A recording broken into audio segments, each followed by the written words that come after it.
지난주에 이어서 조금 메이크업을 해야 될 때가 있습니다. 2장 6절 78페이지에 새로 시작하는 패러그래프 세 번째, 우리는 자신의 제한된 이성이 합당하고 여기는 규칙과 한계의 일체대로 하나님의 사역을 제한하려 합니다. 내 생각에 그래 이게 맞지 않아? 그리고 내가 배운 게 이거고 내가 지금 할 수 있는 실력과 능력이 요것밖에 안 되니까 하나님도 그 안에서 해주기를 바라는데 내가 원하는 거를 내가 생각할 수 있는 방식으로. 그래서 다음 페이지로 넘어가면 조금 더 구체적으로 설명하려면 하나님 뜻이 어찌 비합리적일 수 있습니까? 그것이 어찌 그릇된 일일 수 있습니까? 그런데도 우리는 뭐라 그러냐? 이것은 내 일이다. 나에게는 이게 필요하다. 내가 원하는 것은 나에게 취한 것이다. 내 이웃은 내가 원하는 선한 일을 방해하고 있다. 내 남편은 내가 원하는 선한 일을 방해하고 있다. 이것이 아주 불합리이 아닌가? 설상가상으로 나는 건강해야 할 때 병이 들었다. 근데 이 사람의 딱 잘라서 하는 결론은 뭐냐면 우리에게 필요한 것은 하나님의 뜻뿐이며 하나님의 뜻에 따라 주어진 것이 아닌 것은 우리에게 전혀 소용이 없습니다. 이걸 받아들이는 단순성이 있냐 이거죠. 우리는 우리가 생각하는 게 있고 길들여진 게 있고 눈에 보는 게 있단 말이에요. 친구들이 어떻게 하고 사는지, 내가 아는 사람들이 어떻게 하고 사는지. 그래서 거기 들어가면 갑자기 주눅이 들어. 비교해가지고. 근데 어색해서 억지로 가서 어울렸는데 하나도 재미가 없어. 얘기를 하면. 그래서 차라리 하나교회 와가지고 그냥 이 사람들하고 어울리면 그나마 좀 안정감이 있는데 옛날에 잘 알던 친구들 모임에 가면 뭐가 이상해도 이상하고 어색해지기 시작한 거죠. 왜? 그게 뭐냐면 그들이 나도 한때 속했던 그들이 갖고 있는 규칙과 한계가 있고 그들을 나름대로의 어떤 이성적인 합리적인 판단과 그들을 움직이는 가치관이 있기 때문에. 근데 그러다 보면 집에 와가지고 투덜거리거나 오면서 불평하기 시작하는 거죠. 근데 그 불평이 하나님을 모욕하는 말이라는 거예요. 근데 이 사람의 지적은 뭐냐면 80페이지 밑에서 넷째 줄, 하나님은 신비한 단어를 사용하고 말씀하시는데 많이 주시는 단어 중에 하나가 줘라, 내버려 둬라, 그만해, 됐어, 이런 단어들 많이 쓰시는 거예요. 굉장히 비합리적인 단어를 써서 그것이 우리의 감각과 지력을 파괴하기 때문에 이성적인 존재의 우리에게는 치명적인 타격입니다. 그래서 가슴이 콱 내키거나 내가 팍 꺾이는 느낌을 갖거나 그 말씀을 받아들여서 순순히 받아들이면 싹 전혀 새로운 안개처럼 거치는데 우리는 그게 잘 안 되는 거예요. 그거를 이제 거부하다 보면 그때부터는 안 들립니다. 세밀하게 듣고 따르기 시작하면 세밀하게 들리는데 그게 싫고 거부스럽고 힘들어서 거절하고 외면하기 시작하면 어느 순간부터는 안 들려요. 하나님의 음성이. 그러니까 왜 안 들리냐고 자꾸 저한테 이제 물어보는 사람이 있는데 그 얘기는 이 사람의 눈으로 보면 자기 스스로 뭐라고 고백하는 거냐면 하나님이 나한테 여러 차례 얘기했는데 내가 귀를 막고 안 들었어 하는 거예요. 그러니까 자기가 안 들어서 못 들어놓고는 딴소리 하는 거예요. 이해가 됩니까? 그러니까 해당 사항이 되는 사람은 지금 찔리겠지만 미안한 얘기지만 왜 안 들리냐? 안 들으려고 길을 썼으니까 못 듣는 거예요. 이제. 그래서 81페이지에 이 사람이 던지는 도전은 뭐냐면 위에서 셋째 줄, 신비는 어두울수록 더 밝게 우리를 조명해 줍니다. 그러므로 단순한 영혼은 전혀 하나님이 나타나지 않을 것처럼 보이는 곳에서 하나님을 발견합니다. 믿음의 생활을 원한다면 끊임없이 감각에 맞서 싸워야 됩니다. 우리의 오감에 대해서 싸워야 되고 새로운 감각을 키워야 됩니다. 그것이 이 사람에게서는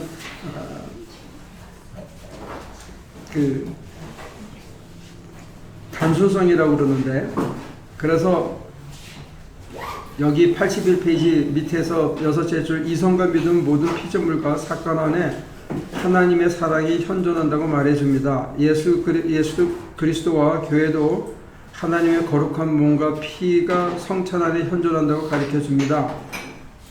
하나님의 사랑은 세상에 있는 모든 것, 하나님이 지으시고 정하시고 허락하신 모든 것을 통해서 우리와 결합하기를 원합니다. 이 캐톨릭 교회에서 들으면 쫓겨날 만한 얘기하는 겁니다. 이것이 그분의 지고한 목적이며 이것을 성취하기 위해 그분은 가장 선한 피조물과 가장 악한 피조물, 가장 불쾌한 사건과 가장 기분 좋은 사건을 사용합니다. 그러면 만약에 이 눈으로 본다면 우리가 생각하는 상식과 제한된 이성으로 보는 기분 좋은 일과 기분 나쁜 일, 가장 선한 사람, 가장 악한 인간에 대한 우리의 구별이 어떻게 돼요? 가장 내가 봤을 때 저 악한 인간이 그 순간에 나를 위해서 가장 선하게 다가온 사람일 수도 있다는 거예요. 선한 목적을 위해서. 그 중요한 것은 뭐냐면 우리 눈에 우리 감각으로 저 사람 선한 사람, 저 사람 악한 사람 우리는 구별하고, 선한 사람에 대해서는 마음을 열고 기대고 대화를 하는데 악한 사람에 대해서 우리의 마음을 닫고 회피하고 피하려고 하고 맞설려고 하는 우리가 선제적인 주입된 프로그램이 있는데, 그 프로그램을 딜리트 시키고 오히려 그 순간에 우리는 하나님이 이 사건을 통해서 뭘 원하실까 하고 하나님에게 열어놓는, 마음을 열어놓는 게 필요하다는 게 이 사람의 현실적인 서제션이에요. 그러면 태도가 전혀 달라질 거 아니에요. 좋다 나쁘다. 그래서 그런 얘기해요. 우리끼리는 사람 다 거기서 거기야. 근데 우리는 조금만 더 페이브가 있으면 열고 좋고 좋다 그러고, 조금만 페이브가 없으면 이렇게 마음을 닫고 무시하고 이렇게 닭, 소 쳐다보듯이 서로 이렇게 하고 그러고 지내죠. 그러니까 닭이 소 쳐다보고 소가 소가 그렇게 쳐다보면 닭도 그러겠지?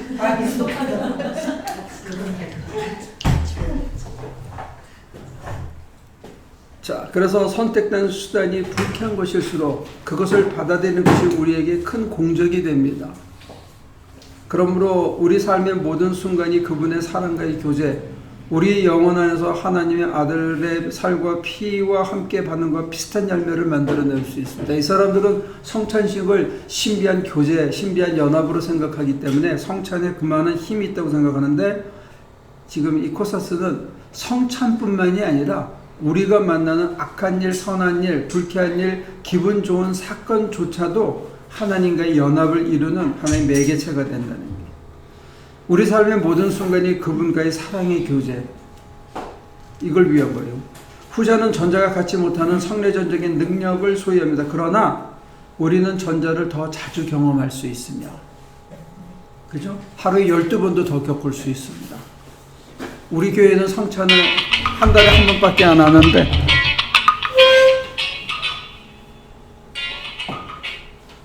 하도 전화 안 받는다 그래가지고 소리를 크게 했더니 좀 요란하네.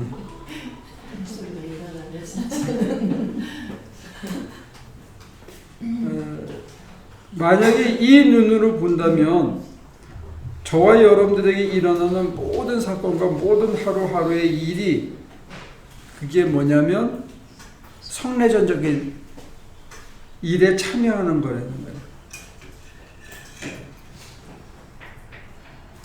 이해가 됩니까? 지금 이 공부하는 것도 그렇고, 공부하는 것뿐만 아니라 잠깐 쉬는 시간에 여러분들끼리 나누는 대화도, 여러분과 제가 서로 나누는 이 지적 교제도 사실은 모든 게 성내전적인 가치가 있다는 거예요. 이 순간에 여러분과 제가 예수의 피와 살을 먹고 마신다는 겁니다. 만약에 이 눈으로 본다면 우리에게 필요한 거는 어떤 일이 닥쳤을 때 나한테 얼마 남겠다, 이게 얼마짜리다. 저 사람이 나한테 유용한 가치가 있다 없다는 판단하는 게 아니고 그 속에 흐르고 있는 하나님의 손길과 하나님의 계획과 하나님의 뜻을 향해서 내 마음을 열고 그 뜻에 나를 일치시키려고 하는 복종이 먼저지 다른 거는 필요가 없다는 거예요. 아주 굉장히 극단적인 단순성을 얘기합니다. 됐습니까? 거기 질문 있으면 하시죠. 여기가 지금 이 책을 넘어가는 고비입니다.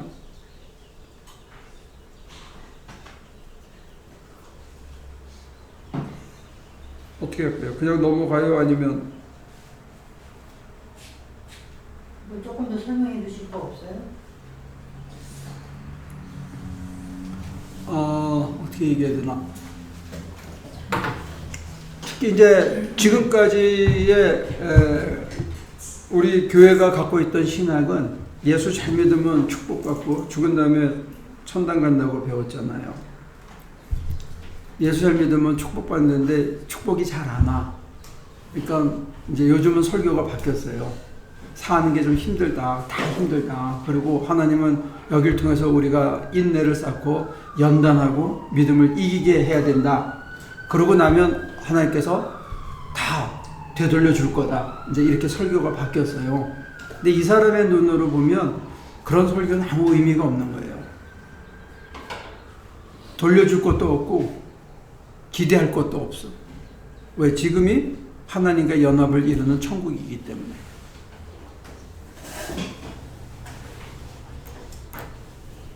그러면 문제가 달라지죠.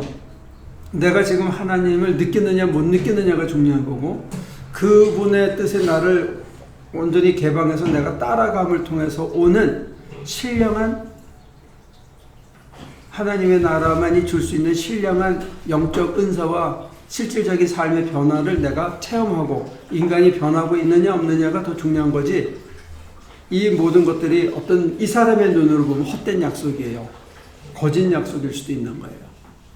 그리고 그거 설령 이루어진다고 한들 우리에게 하나님과의 연합이라는 거 또는 그게 불가능 의미가 없다는 거예요.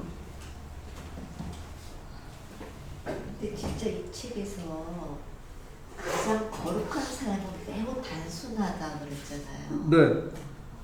근데 이게 정말 나이가 들어갈수록 맞는 것 같아요.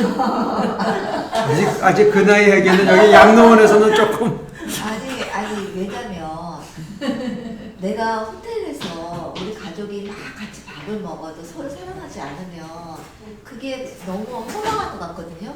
근데 된장찌개를 먹어도 그냥 이렇게 같이 사랑하면서 한 방에서 이렇게 먹는 게 나이가 드니까 그게 정말 좋다는 거. 왜냐면 옛날에 우리 집이 방이 5개였어요. 한국에 아파트 60평 방이 5개예요. 근데 남편이 아프고 막 마음이 안 좋고 했을 때 우리는 한 방에서 4명이 같이 잤어요. 방 4개는 비워두고 한 방에서 잔 거예요. 그러니까 그 큰 집이 소용이 없는 거야. 그냥 그게 그러니까 뭐 그래서 내가 뭐 300평, 400평, 500평 사는 사람들보다도 그 조그만 오두막집에서 사랑하는 사람들 사는 게 그게 행복할 수 있고 그게 좋다는 게 지금은 조금 느껴져요. 내가 하고 싶은 게 많나? 나 그런 거 없어. 아니 그런 거 없고 이 교회도 마찬가지야. 아니 큰 교회에서 막 내가 아무 존재감 없이 왔다가 대형 교회 있잖아요. 그런 게 별로 부럽지 않고 난 요만한 사이즈가 좋은 것 같아요. 물론 목사님 너무 덩치는 별로지만 목상은 바꾸면 좋은 게 여기도. 작을수록 좋은 것 같아요. 갑자기 갑자기 죽을 때가 됐다. 82페이지 밑에서 8째 줄 마지막 패러그래프. 가장 거룩한 삶은 매우 단순하고 비천함으로 신비합니다. 단순한 것까지는 우리가 생각할 수 있는데 비천화된 것 때문에 이게 쉽지 않은 거예요. 가장 거룩한 삶은 매우 단순하고 비천함으로 신비합니다. 이 비천이 자기가 느끼는 비천이 아니 남들이 봤을 때. 남들이 봤을 때 이 비천은 얼마나 상대적으로 초라하게 사이 때문에 느껴지는 감정이잖아요. 근데 여기서 주눅이 잠깐은 들어요. 맞죠? 그 순간 주눅이 드는 건 실제입니다. 그러니까 예수 믿는 사람이 뭐 먹지. 예수 믿고 저렇게 사냐 이거지. 그것도 고정관념인데 한때 그런 신학적인 교회가 만든 교회 신학이 있었어요. 그래서 목사 대접하는 거가 같이 따라간 거고 장로는 적어도 돈이 좀 있어야 되기 때문에 리코스트화를 하더라도 돈 잘 내면 장로 시켜줬죠.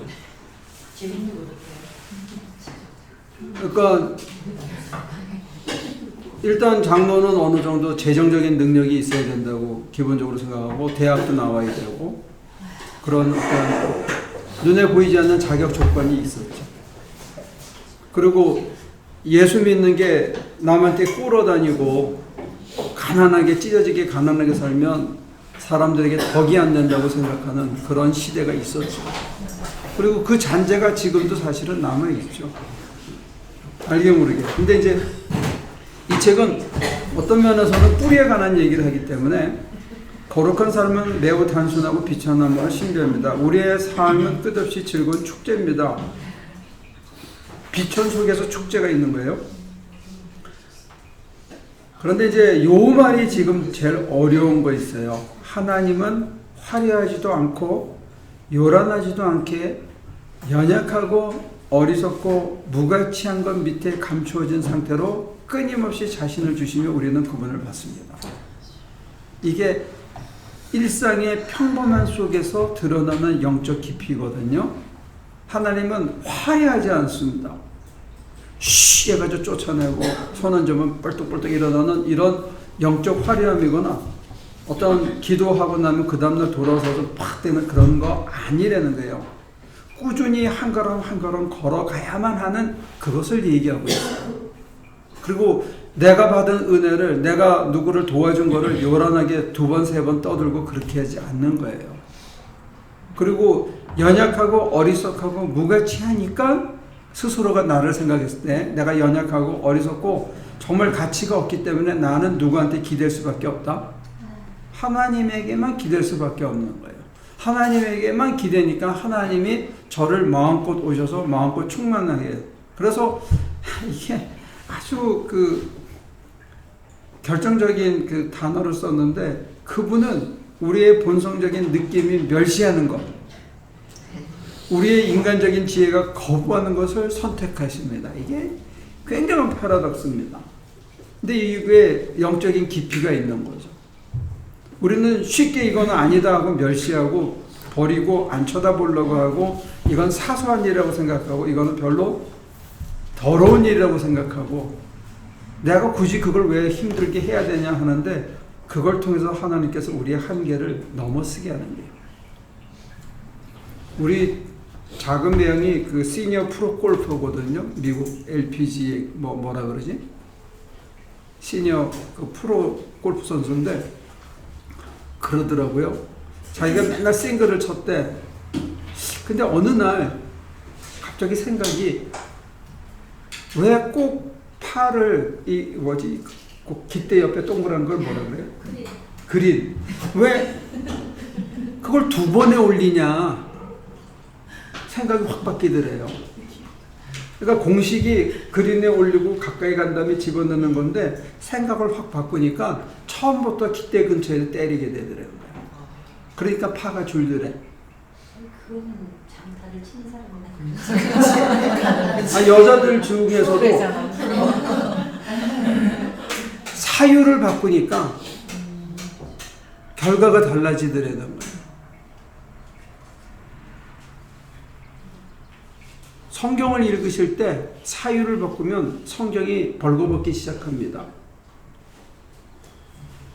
여러분들이 갖고 있는 성경에 대한 고정관념을 바꾸면 성경은 전혀 새로운 얘기를 해주기 시작합니다. 저도 못 보던 성경의 내용을 많이 보고 있습니다, 요즘. 그러면 노숙자들 있잖아요. 근데 그 사람들을 저희가 불쌍하게 볼 필요는 없는 건가요? 해프 앤 해프 같아요. 어떤 면에서 해프 앤 해프냐면 자본주의 경쟁사회에 대전제가 뭐냐면 경쟁이거든요. 생산성이라는 것도 경쟁이고 상품의 가치라는 것도 일종의 경쟁이라고요. 그래서 소득의 격차를, 불평등을 인정하는 게 자본주의를 끌고 가는 하나의 그건데, 어느 사회든지 간에 나고자는 생기게 돼 있어요. 원시 시대부터 지금까지. 왜냐면 모든 사람이 다 잘 뛰는 건 아니거든요. 우리 정명준 목사님은 농사에는 귀신이지만 그 전기톱 쓰는 데는 젬병이더라고요. 저는 반대예요. 기계나 연장을 다루는 거는 너무 익숙한데 곡괭이질을 하라 그러면 한 2시간도 못해 나는. 그래서 사람이 취향이 성격이 다른데, 지금도 아마존에는 또 인도네시아 저 한편에는 사냥을 가거나 낚시를 가서 뭘 잡으면 아픈 사람을 제일 먼저 줘요. 다리가 잘려가지고 낚시하러 못 간 사람에게 제일 좋은 부분 있잖아요. 요 지느러미 옆에 기름 있는 그거를 띄어다가 제일 먼저 갖다 준대요. 그래서 이 공동체가 형성되는데, 지금은 낙오가 되거든. 그러면 갈 데가 없어. 크레딧 체크가 빵꾸가 나고 제때 못 내면 나가라 그래가지고 나가기 시작하면 길거리밖에 갈 데가 없잖아요. 우리 교회도 지금 이 플로리다에서 한 청년이 컴퓨터 프로그래머인데 잡을 구하러 와가지고 지금 한 6달째인가?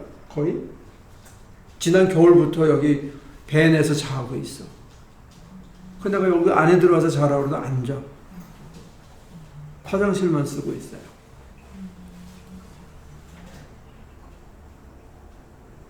이 미국이라는 사회는 무서운 사회예요. 우리는 아르마리마리로 직장이 되잖아요.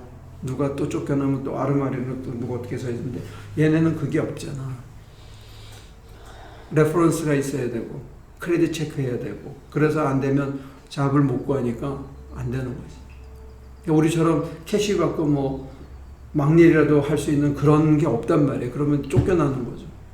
그런 사회를 본다면 이거는 불평등한 사회니까. 그런데 대신 그 사람들은, 여자들이 길에 나와서 3달 이상을 살면 젖 먹이는 걸 잊어버린대요.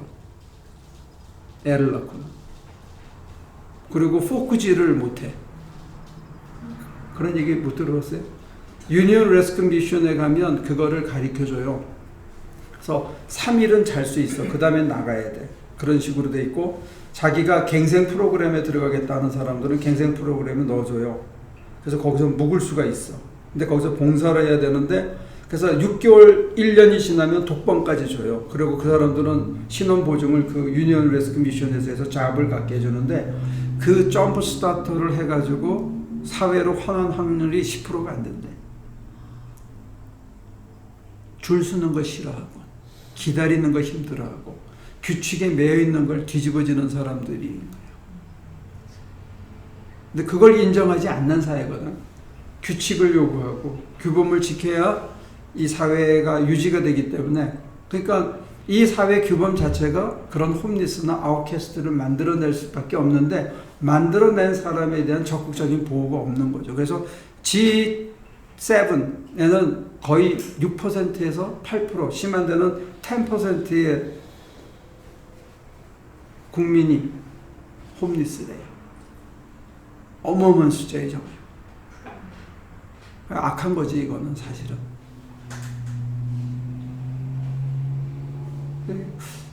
그래서 저도 처음에 나와가지고, 우리가 홈리스 미션 하기 시작한 게 한 22년 됐는데, 지금도 우리 전도사님 또 우리 권사님들 쓱 끓여가지고 2주에 한 번씩 나가서 대접하고 그러는 걸 그냥 계속 지금 하고 있는데, 대책이 없는 것 같아. 한때는 그런 생각도 했었어요. 저기 팜데일에다가 땅을 얻어가지고 지으면 거기서 홈리스들이 먹고 살게 해주면 어떨까? 또 어떤 젊음의 집 하는 목사님은 저 근처에다가 얻어가지고 사람들 데리고 오는데 안 가. 약이 없고 문명이 없고 그러면 안 가. 우리 생각하고 다른 거예요. 우리가 군부 독재할 때는 무조건 가둬가지고 거리에 불황제가 없게 만들었잖아요. 깨끗한 거리. 이게 참 문제예요. 한국도 가보니까 어떻게 거기서 살아남는지 모르겠어요. 많아요. 생각보다. 여기만큼 많지는 않지만. 경제가 좋아지면 홈리스는 더 늘어납니다. 생각보다. 격차 때문에.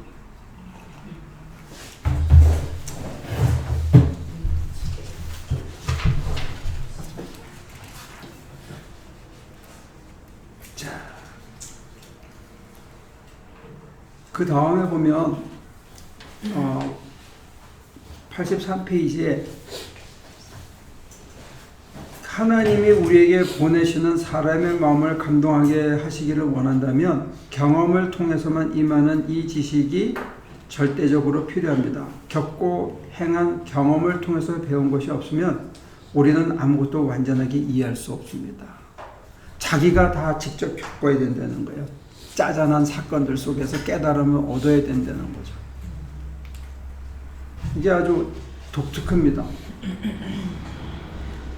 우리가 경험의 지도를 받아 읽고 공부하는 모든 것이 열매를 맺고 분명하고 효과적인 것이 됩니다. 그것이 없으면 우리는 소금이나 누룩이 없는 반죽과 같고 우리의 생각은 모호하고 잘못된 방향으로 갑니다. 우리는 진리를 잘 알면서도 집에 갈 때 길을 잃는 정신없는 사람과 같습니다. 그러므로 이 실질적인 덕의 신학의 조예가 깊은 사람이 되려면 매 순간 하나님의 음성을 경청해야 됩니다. 이게 서로 상호 보완적인 관계에 있습니다. 다른 사람에게 말해진 것에 주목하지 마십시오. 오직 당신을 위해 당신에게 주어진 말만 경청하십시오. 이 의사소통이 당신의 믿음을 튼튼하게 하고 연단하고 정화하고 깊게 할 것입니다. 그래서 사실은 이 설교의 영성이 있지만 그거는 제게 주신 말씀이고 저보고 전하라고 주신 말씀이지만 그걸 듣고 여러분들은 그 속에서 여러분들에게 하시는 음성을 다시 들어야 되는 거예요. 그래서 제가 울지 말라고 그러는 거예요.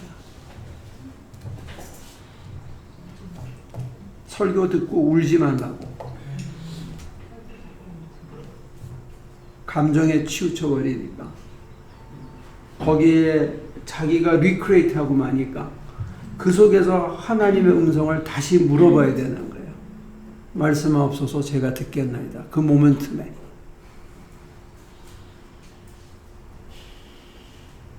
목사가 유혹을 받아요. 여자를 울리고 싶은. 그리고 그게 은혜를 넘치게 줬다고 자기 스스로 착각하게 만드는 거예요.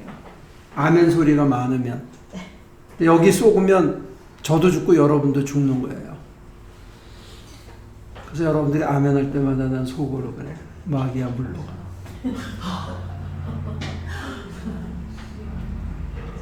넘어가는 거예요. 저도. 그래서 저도 여러분들에게 설교해놓고 3번에서 4번 정도 다시 들어요. 저한테 무슨 말씀하셨는데 제가 못 들은 게 있나. 여러분은 여러분들에게 하신 얘기를 들어야 되는 거예요.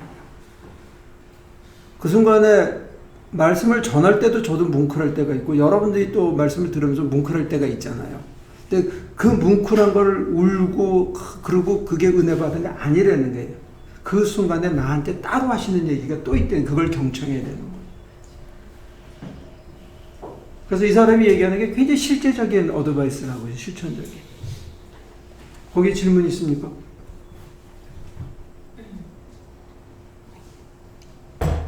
그래서 좀 쿨하고 냉정하게 보이게 하고 이렇게 막 감정을 북돋아서 여러분들을 드라이브 하지 않는 이유가 거기에 있어요.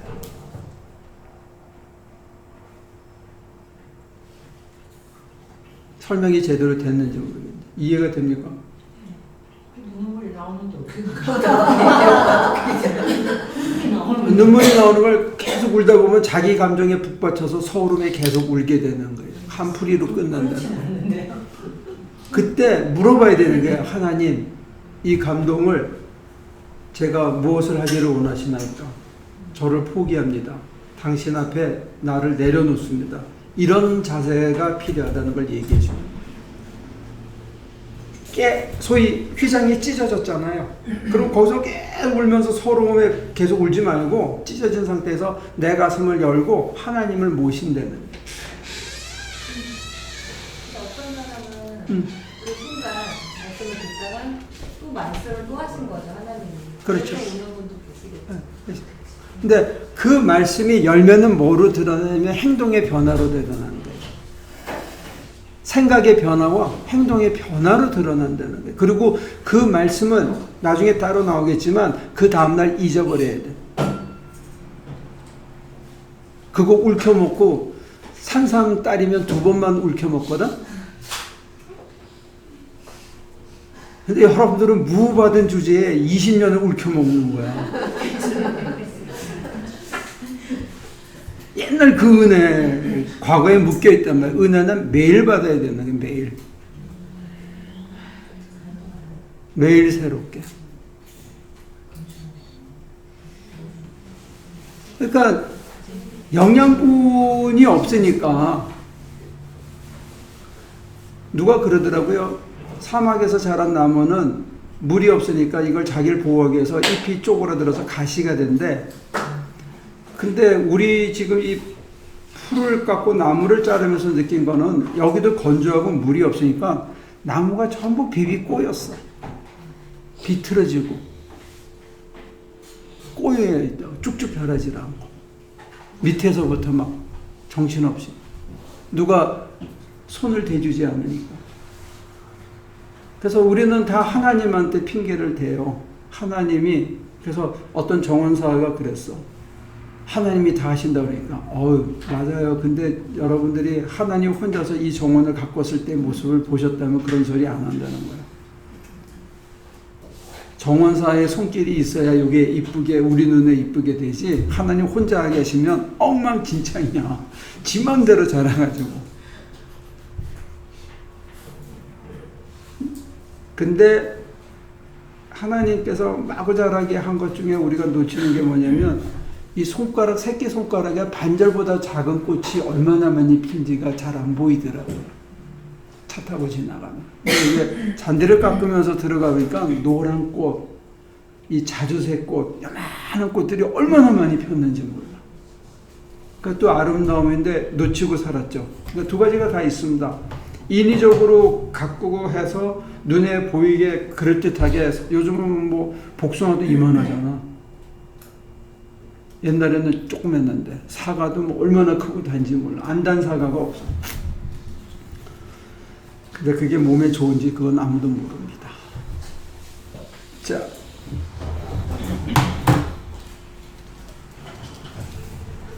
목마르십니까? 생명수의 샘을 찾으러 멀리 갈 필요가 없습니다. 그것은 매 순간 우리 가까이서 솟아오릅니다. 갈증을 해소해 주지 못할 작은 시내를 지칠 때까지 찾아다니는 것은 어리석은 일입니다. 여러분들은 그냥 설교했다 설교만 듣잖아요. 그죠? 그리고 거기서 무슨 갈증이 해소되는 것 같은데 그게 아니고 그 시내에서 먹고 또 집에 오면 또 가야 되니까 끊임없이 물이 솟아나는 샘만이 우리를 만족하게 할 수 있습니다. 거기가 어디죠?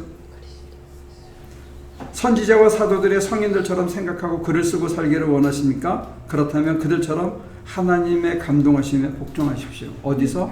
내 삶의 자리에서. 감동에 복종하고 따라가는 그 삶 전체가 중요한 거지 그 사람들이 남긴 기록이나 전해주는 얘기에 감동받는 게 중요한 게 아니라는 거예요.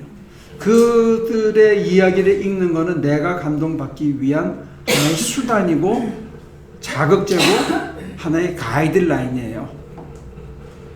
몇 번 타고 몇 번 타고 몇 번 타고 가서 갈아타서 어디서 내려서 어디 가면 뭐가 있다 하는 얘기만 해주는 거지 그거 읽는다고 해서 내가 그 사람이 거기 가서 본 감격을 볼 수 있는 건 아니에요. 저희 친구들이 여행 가서 쭉 찍은 사진을 유튜브에 올렸더라고요. 미국 여행 1, 2, 3, 4.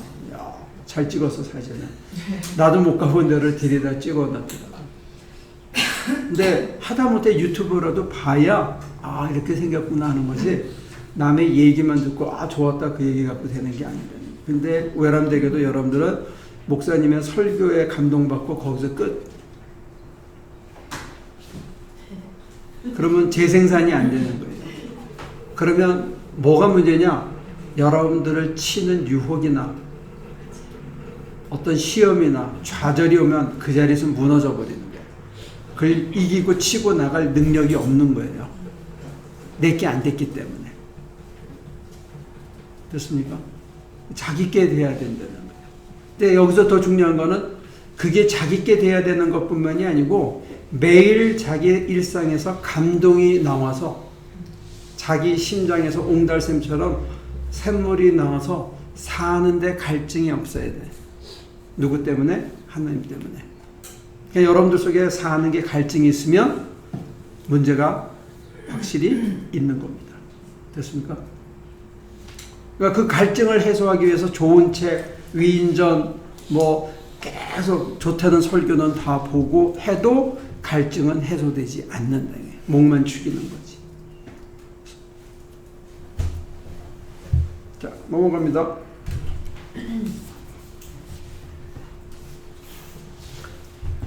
그래서 부연해서 다시 설명하는데 85페이지 위에 우리는 당신의 활동이 다함이 없다는 것, 그리고 그것이 새로운 생각과 고난과 행동의 원천, 자기 시대 이전에 기록되거나 행하신 것을 모방할 필요가 없이 당신의 은밀한 인도심에 끊임없이 자신을 맡기면서 살아가는 새로운 족장들과 사도들과 성인들의 원천인 것을 알지 못합니다.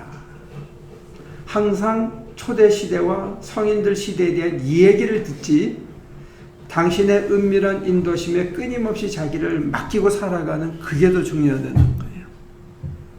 근데 이게 주관주의에 빠질 수 있기 때문에 멘토나 또는 목사의 지도가 필요하거나 공동체 내에서의 공개 검증이 필요할 수 있어요. 영적 친구들과의 대화 교제를 통해서 내가 너무 한쪽으로 쏠리지 않게. 그러나 그게 가면 자기밖에 검증의 시금석이 될 수가 없고 그것밖에 안 돼요. 다른 사람이 해줄 수가 없는 거예요. 그러니까 이거는 어떤 면에서는 주관주의를 빠지는 위험을 내포하고 있는 신비주의이긴 해요. 하나님의 뜻이 이 시대를 포함한 모든 시대 안에서 매 순간 역사하면서 각 순간을 거룩하게 하고 초자연적 특성을 부여한다는 것을 알아야 합니다.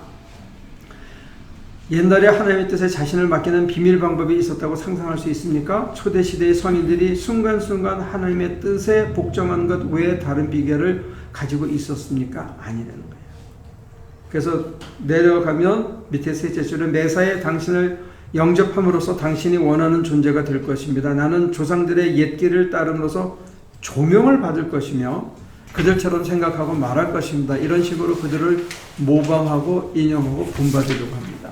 어떻게? 그들이 매사에 하나님을 영접함으로써 하나님이 원하시는 존재가 된 것처럼 나도 그렇게 되겠다는 거예요. 그래서 여러분들이 싫어하는 말 중에 아주 결정적으로 콕 집어서 이 사람 뭐라고 하냐 86페이지 밑에 셋째 줄 가난이나 부유함이나 질병이나 건강, 생명이나 죽음 등이 전혀 문제가 되지 않습니다. 우리는 가난은 가난 귀신이 씌었고 질병은 질병 귀신이 씌었고 죽음은 나쁜 거라고 고정관념을 갖고 있는데 그게 전혀 문제가 되지 않고 하나님의 뜻에 따라 매 순간 만들어내는 게 중요할 뿐입니다. 하나님의 뜻에 완전히 복종하고 하나님을 기쁘시게 하려면 자신을 벌거벗기고 피조물을 향한 욕망을 철저히 버리고 우리 자신에 속한 것이나 우리를 위한 것을 보유하지 말아야 합니다. 우리는 이 순간 너머에 기대할 것이 전혀 없는 듯이 이 순간을 사는데 만족해야 해요. 이건 바울의 얘기입니다.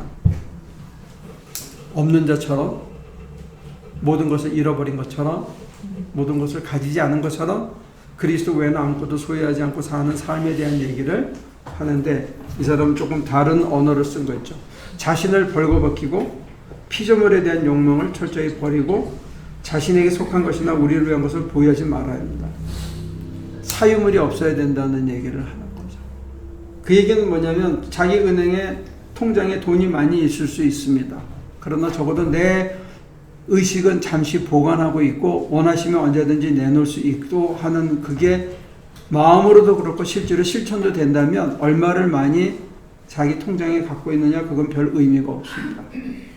그게 안정감을 주지도 못하고 그게 자랑거리가 되지도 않고 동시에 내가 지켜야 되는 짐이 되지도 않습니다. 언제든지 갔다가 다시 채워질 수 있기 때문에.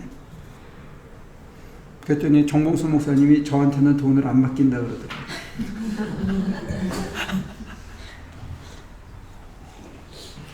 왜요? 그랬더니 주면 또 다 써버릴 거니까 기금을 맡길 수가 없대. 잠깐 쉬었다 하죠. 그래야 되는 게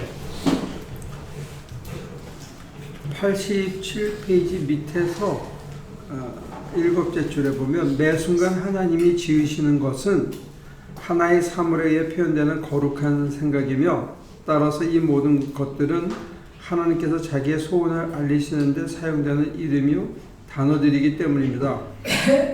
하나님의 뜻은 하나이며 말로 표현할 수 없고 알려지지 않은 명칭을 지니지만 그 결과는 무한히 다양합니다. 그러니까 우리가 만나는 사건도 무한히 다양한데 한결같으신 한 분 하나님이 그 사건들을 통해서 그 사물을 통해서 이뤄내는 결과는 무한히 다양하다는 거예요. 근데 그게 우리의 지식과 상식을 뛰어넘는 신비라는 거죠. 우리는 좋다고 생각하고 이건 나쁘다고 생각하고 좋은 거에는 어태치하고 나쁜 거에는 디태치하려고 그렇게 훈련을 받았거든요. 애들한테 어릴 때부터 우리 가르치고 어떤 때는 엄마들이 손을 때려가면서 못 만지게 하잖아요. 더러워 하면서 그게 학습된 거예요. 못 만져. 더러워. 뒤면 안 돼. 불에 가까이 가면 때리고. 그렇게 해가지고 붙잡고 해가지고 애들로 하여금 그게 자연히 몸에 배게 돼 있는데 그래서 우리들은 구별을 한단 말이에요. 디퍼런시에이트를 하는데 이건 좋은 거 이건 나쁜 거 이렇게 고정관념을 갖고 있으니까 우리는 호불호가 딱 갈리죠. 자동적으로. 그게 학습된 건지도 모르고. 근데 이 사람 얘기는 뭐냐면 그 모든 것 속에서 하나님이 역사하시는 거고 하나님께서는 왜 역사하시냐? 당신이 우리를 향한 소원을 알리기 위해서 그 모든 것들을 쓰신다는 거예요. 그러니까 결과도 다 다르다는 거예요. 그럼 우리가 갖고 있는 고정관념 중에 하나가 사람이 실패했다고 그러는 사람들이 있죠. 인생이 안 풀렸다거나 실패했다고 하는 사람이 있죠. 근데 만약에 이 눈으로 보면 그 사람이 실패한 거예요? 성공한 거예요? 아무 상관이 없는 거예요. 아무 상관이 없어. 네? 아무 상관이 없는 거예요? 성공한 거.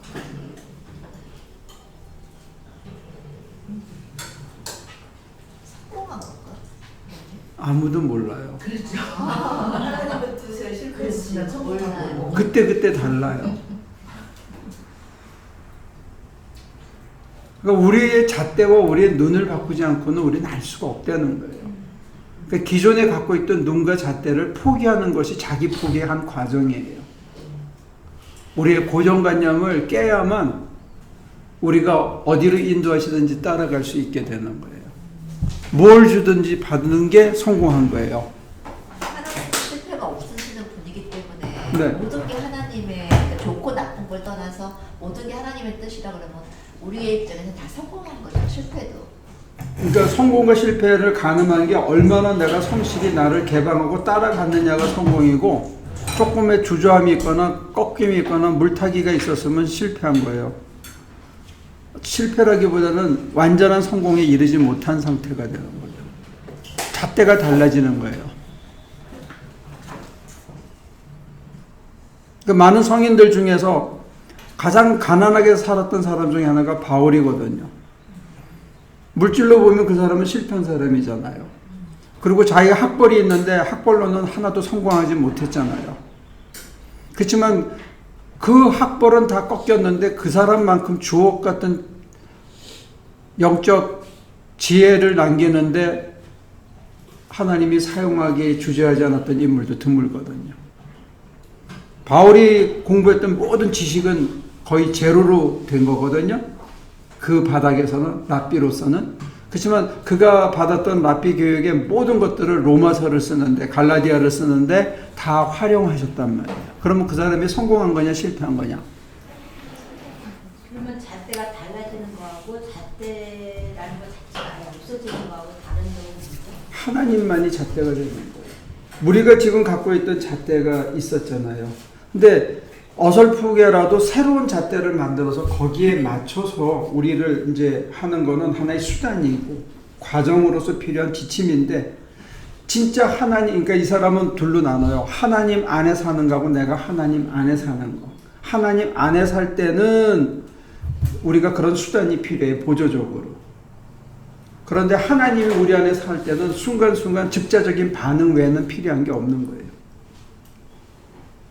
좌로 가 그러면 좌로 가고 스탑하면 쓰고 가자 그러면 가고 가자 소리 없으면 계속 그 자리에 앉아있고 이거 외에는 필요가 없다는 거예요.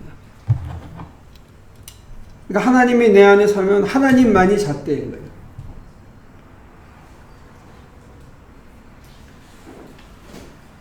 근데 이게 믿어져야 된다는 거예요. 그래서 다음 장에 가면 믿음이라는 얘기를 합니다. 하나님만이 옳다는 것을 내가 신뢰할 수 있을 때 내가 따라갈 수 있다는 거예요. 그러니까 그렇게 가면 이게 진짜 개신교 꼴통 보수가 얘기하는 거랑 똑같은 표현을 쓰고 있어요. 자, 그래서 지금 이제 어떻게 보면 substance theory랑 비슷하게 되는데 그 밑에 본질은 그대로 있다. 그게 진짜다. 이런 얘기를 현상은 어떻게 드러나더라도 본질은 그대로 있다는 얘기처럼 들릴 수 있는데 그러므로 욥은 하나님의 이름을 송축했습니다. 이 거룩한 사람은 자기에게 닥친 철저한 고독이 하나님의 뜻을 나타내기 때문에 그것을 찬양했습니다. 그는 자신의 몰락을 하나님의 이름 중 하나로 간주하고 찬양하면서 자신의 몰락이 하나님의 이름 중에 하나라고 찬양한 거예요. 비록 끔찍한 이름이나 형태로 나타난 것이지만 그 밑에는 항상 거룩한 것이 있다고 선포했습니다. 그래서 얼핏 들으면 이게 substance theory처럼 보여요. 현상이 어떻게 다양하게 드러나더라도 그 밑에 배후에는 그 속에는 거룩이 흐르고 있다. 이제 이렇게 얘기하는 거죠. 이렇게 만물 안에 드러나고 계시는 하나님의 뜻을 우리가 끊임없이 인정할 때 하나님이 우리 안에서 다스리시고 하나님의 뜻이 하늘에서 이루어진 것처럼 땅에서도 이루어지며 하나님이 끊임없이 우리를 양육해 주십니다. 근데 우리는 이거 비슷한 얘기를 결혼식에서는 해요.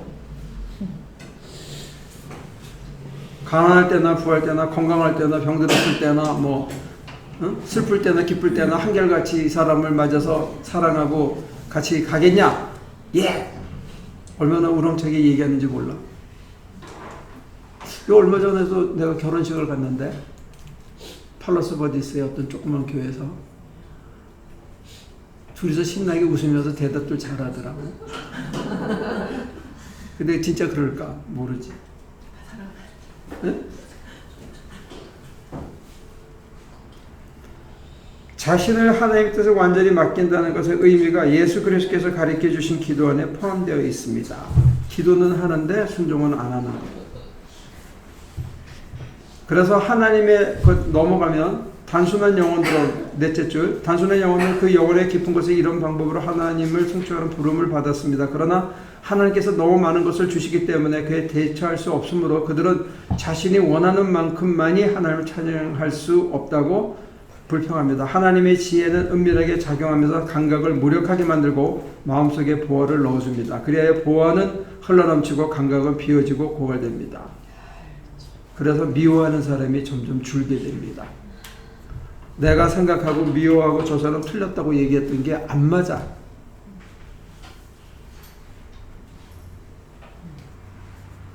내 판단이 안 맞는 거예요.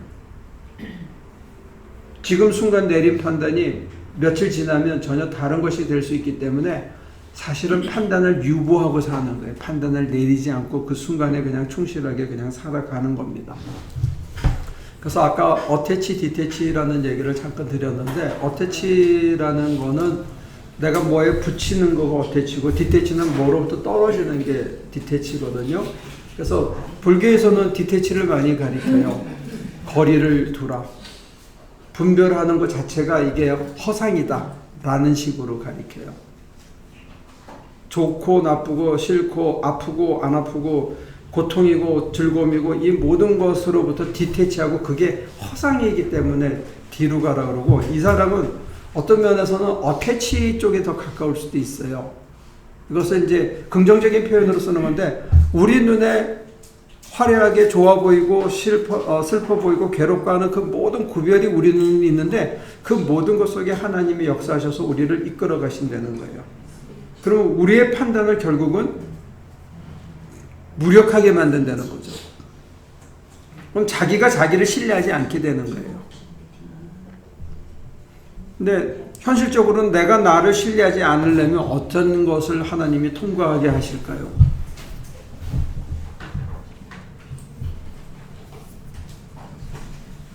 다시 얘기할게요. 불교에 가르치면은 이게 다 허상이니까, 허상이야. 다 헛되고 헛되니 헛되고 헛된 거야. 다. 그러니까 그거 믿지 말라는 게. 네티 한다는 거예요. 근데 이쪽에 우리 기독교에서는 네티가 아니고 전부 하나님이 하시는 일이라고 그래. 근데 나는 여전히 이건 슬픈 일이고 피하고 싶고 이거는 좋은 일이니까 더 갖고 싶고 하는 마음이 우리 속에는 들어. 그죠? 근데 그렇게 하기 위해서 하나님께서는 우리의 감각이 무력하다는 것을 끊임없이 보여주시는 거예요. 내 판단이 맞지 않다는 거를. 그러면 내 판단이 맞지 않는다는 걸 실천적으로 내가 받아들이려면 우리는 현실에서 뭘 겪어야 되는 거예요. 응? 그러면 실패를 겪었을 때 우리 입에서 뭐가 나와야 돼요? 내가 할 수 없다는 거. 찬양이 나와야 된다는 거죠. 근데 실제로는 안 그렇거든. 뭘 찬양해야 되냐면 하나님이 나를 버리지 않고 나를 꺾어주심에 대해서 찬양해야 되고, 나는 실패했지만 여전히 하나님이 나를 여전히 사랑해서 또 인도하심에 대해서 찬양하고, 이 자리에서 다시 일어설 수 있음에 대해서 찬양해야 되는데, 우리는 실패의 좌절에 묶여있단 말이에요. 과거에. 그 슬픔에. 지나간 건데, 은혜도 따려 먹으면 안 되지 실패도 따려 먹으면 안 되거든요. 실패를 우려먹는 사람들이 있어요. 100번씩. 제가 말씀드린 게 이해가 안 됩니까? 이해됩니까? 실패도 우려먹는 사람들이 있죠. 10번씩 고와가지고 맹물을 먹고 혼자 괴로워해. 괴로움 다 지났어. 아무도 동정해주지 않아. 이제는 혼자만 슬픈 거야. 근데 실제로 따져보면 하나도 안 슬퍼. 지금이 좋으니까. 그때보다. 그런 걸 사실은 정신질환의 일종이거든요. 그래서 정신분석가나 상담학자들이 밥 먹고 사는 거예요. 우리가 정신질환이기 때문에. 죽은 걸 살았다고 믿고 있으니까 정신질환이죠. 과거의 실패도 지나간 거예요. 지금 없어, 그게. 죽은 거야. 그러니까 사람들이 저 등신 같은 놈 말이야. 지가 뭐 고등학교 때 공부 잘했고 뭐 어느 대학 나왔고 아우 웃기는 놈이야. 는 쉽게 욕해. 그러면서 누가 20년 전에 뭐 누구를 잃고 뭐 어쩌고 아파하는 거는 안 됐어. 같이 울고 먹고 있어. 그거 다 죽은 거야. 그것도 지나간 거라고. 지금 살아있는 지금 내 모습이 제일 중요하다. 이 순간에 하나님 나를 어떻게 이끌어 가시는가. 그건 은혜도 슬픔도 고통도 울게 먹지 말자. 재탕까지만 합니다. 우리 교회에서는 재탕, 3탕, 4탕은 안 합니다. 됐어요? 설교도 제가 재탕 안 하잖아.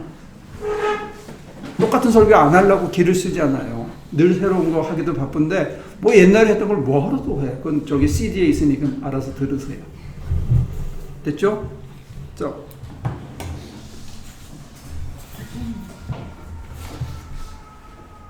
그래서 여기 89페이지에 보면 은밀하게 작용하면서 감각을 무력하게 만들고 마음속에 보화를 넣어주니까 어떤 일이 벌어지냐면 89페이지 밑에서 넷째 줄 모든 순간에는 거룩한 나라와 천사들이 먹은 양식들이 들어있으므로 우리가 매 순간을 보내는 것은 결코 하찮은 일이 아닙니다. 지금 이 순간만 중요한 게 아니고 나가서 낙엽을 긁는 것도 소중한 시간이고 그 속에서 은혜를 확 받을 수 있는 거예요. 제 후배 목사 하나가 목회를 때려치려고 해서 하도 어려운 일이 있어가지고 근데 다른 사람이 누굴 소개해가지고 이제 가서 좋은 영성 프로그램이 있었어. 근데 가서도 뭐 들리나 멍하니 앉아서 밥 줘도 밥도 입에 잘 안 들어가고 맛도 없고 그러고 있는데 둘째 날 쉬는 시간에 이렇게 정원에서 다른 사람 수업 들어가는데 안 들어가고 앉아 있었어. 앉아서 이렇게 보니까 선인장이 썩어서 이렇게 확 무너진 거야. 이렇게. 우리도 그런 거 많은데 그 속에서 조그만 선인장이 싹 올라오거든. 그걸 보면서 자기 모습을 봤다는 거예요. 그러니까 매 순간이 하나님을 발견할 수 있는 좋은 사건과 사물들을 통해서 하나님은 당신을 드러내시는 게 그 사람을 향한. 그런데 문제는 뭐냐면 그 생각만 맨날 해. 그래, 나는 썩은 선인장에서 새로 나온 선인장이야. 그래. 그건 미친놈이에요. 그건 은혜가 아니야. 발목 잡는 포승줄이지. 다 같이 따라합니다. 과거는 흘러갔다. 거기에 매이지 마십시오. 아무리 좋은 은혜도 아무리 슬픔도 지나간 겁니다. 여러분들이 어제 실패했어도 오늘 다시 하면 돼. 어제 성공한 거 우려먹으면 그건 헛일이에요. 그건 영양가 하나도 없습니다. 자, 그래서 90페이지 11번 위에서 둘째 줄. 육신의 눈으로 볼 때는 아주 작은 것처럼 보이지만 믿음의 눈으로 볼 때는 얼마나 위대한 순간입니까? 하늘아버지께서 귀히 여기시는 것은 내가 어찌 무가치하게 여길 수 있습니까? 이게 소자를 소중히 여기려는 예수님의 가르침하고 동일한 겁니다. 우리는 하찮게 대하거나 막대할 수 있거든요. 저도 어제 그 음식 타러 온 사람들한테 막대했어요. 오늘 일이 많아가지고 음식 안 준다. 돌려보내려고 그랬더니 굳이 들어와서 여기 있는 깡통을 주워가더라고요. 그거는 갖고 가세요. 그랬더니 우리 문 권사님이 와가지고 저 안에 있는 거, 냉장고에 있는 걸 다 긁어서 주더라고. 내가 속으로 당신이 나보다 더 옳습니다. 더 옳습니다. 진짜 순간적으로 얄밉더라고요. 왜 2주마다 오는 건데 왜 없냐고 팍 따지는 거야. 그래서 화살이 짱나게 하고 와가지고 순간적으로 못 가더라고. 이 일이 안 보이냐.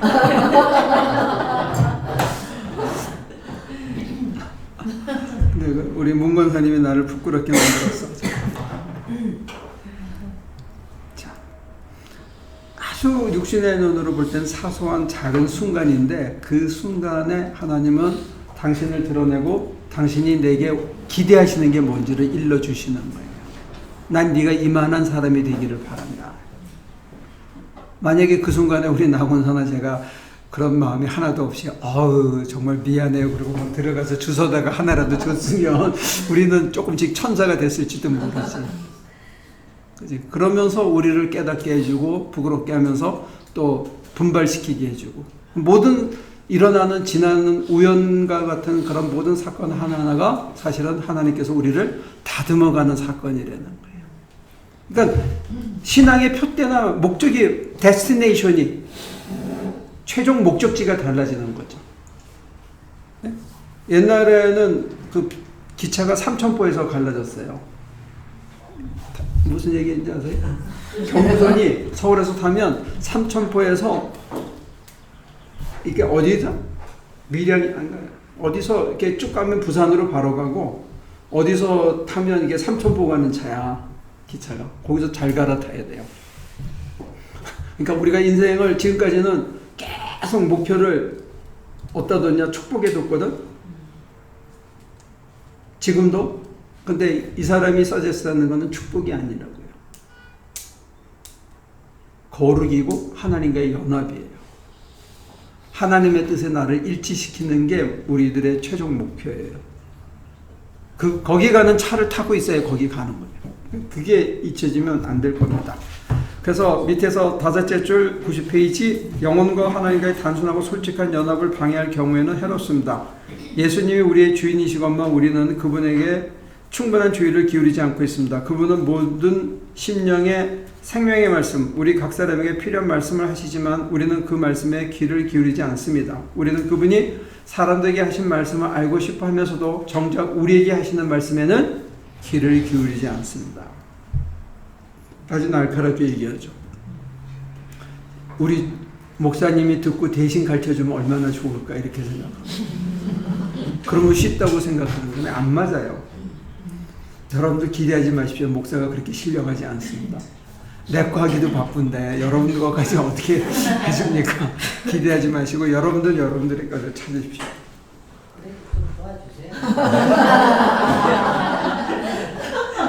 좀에 도와주세요. 그러면.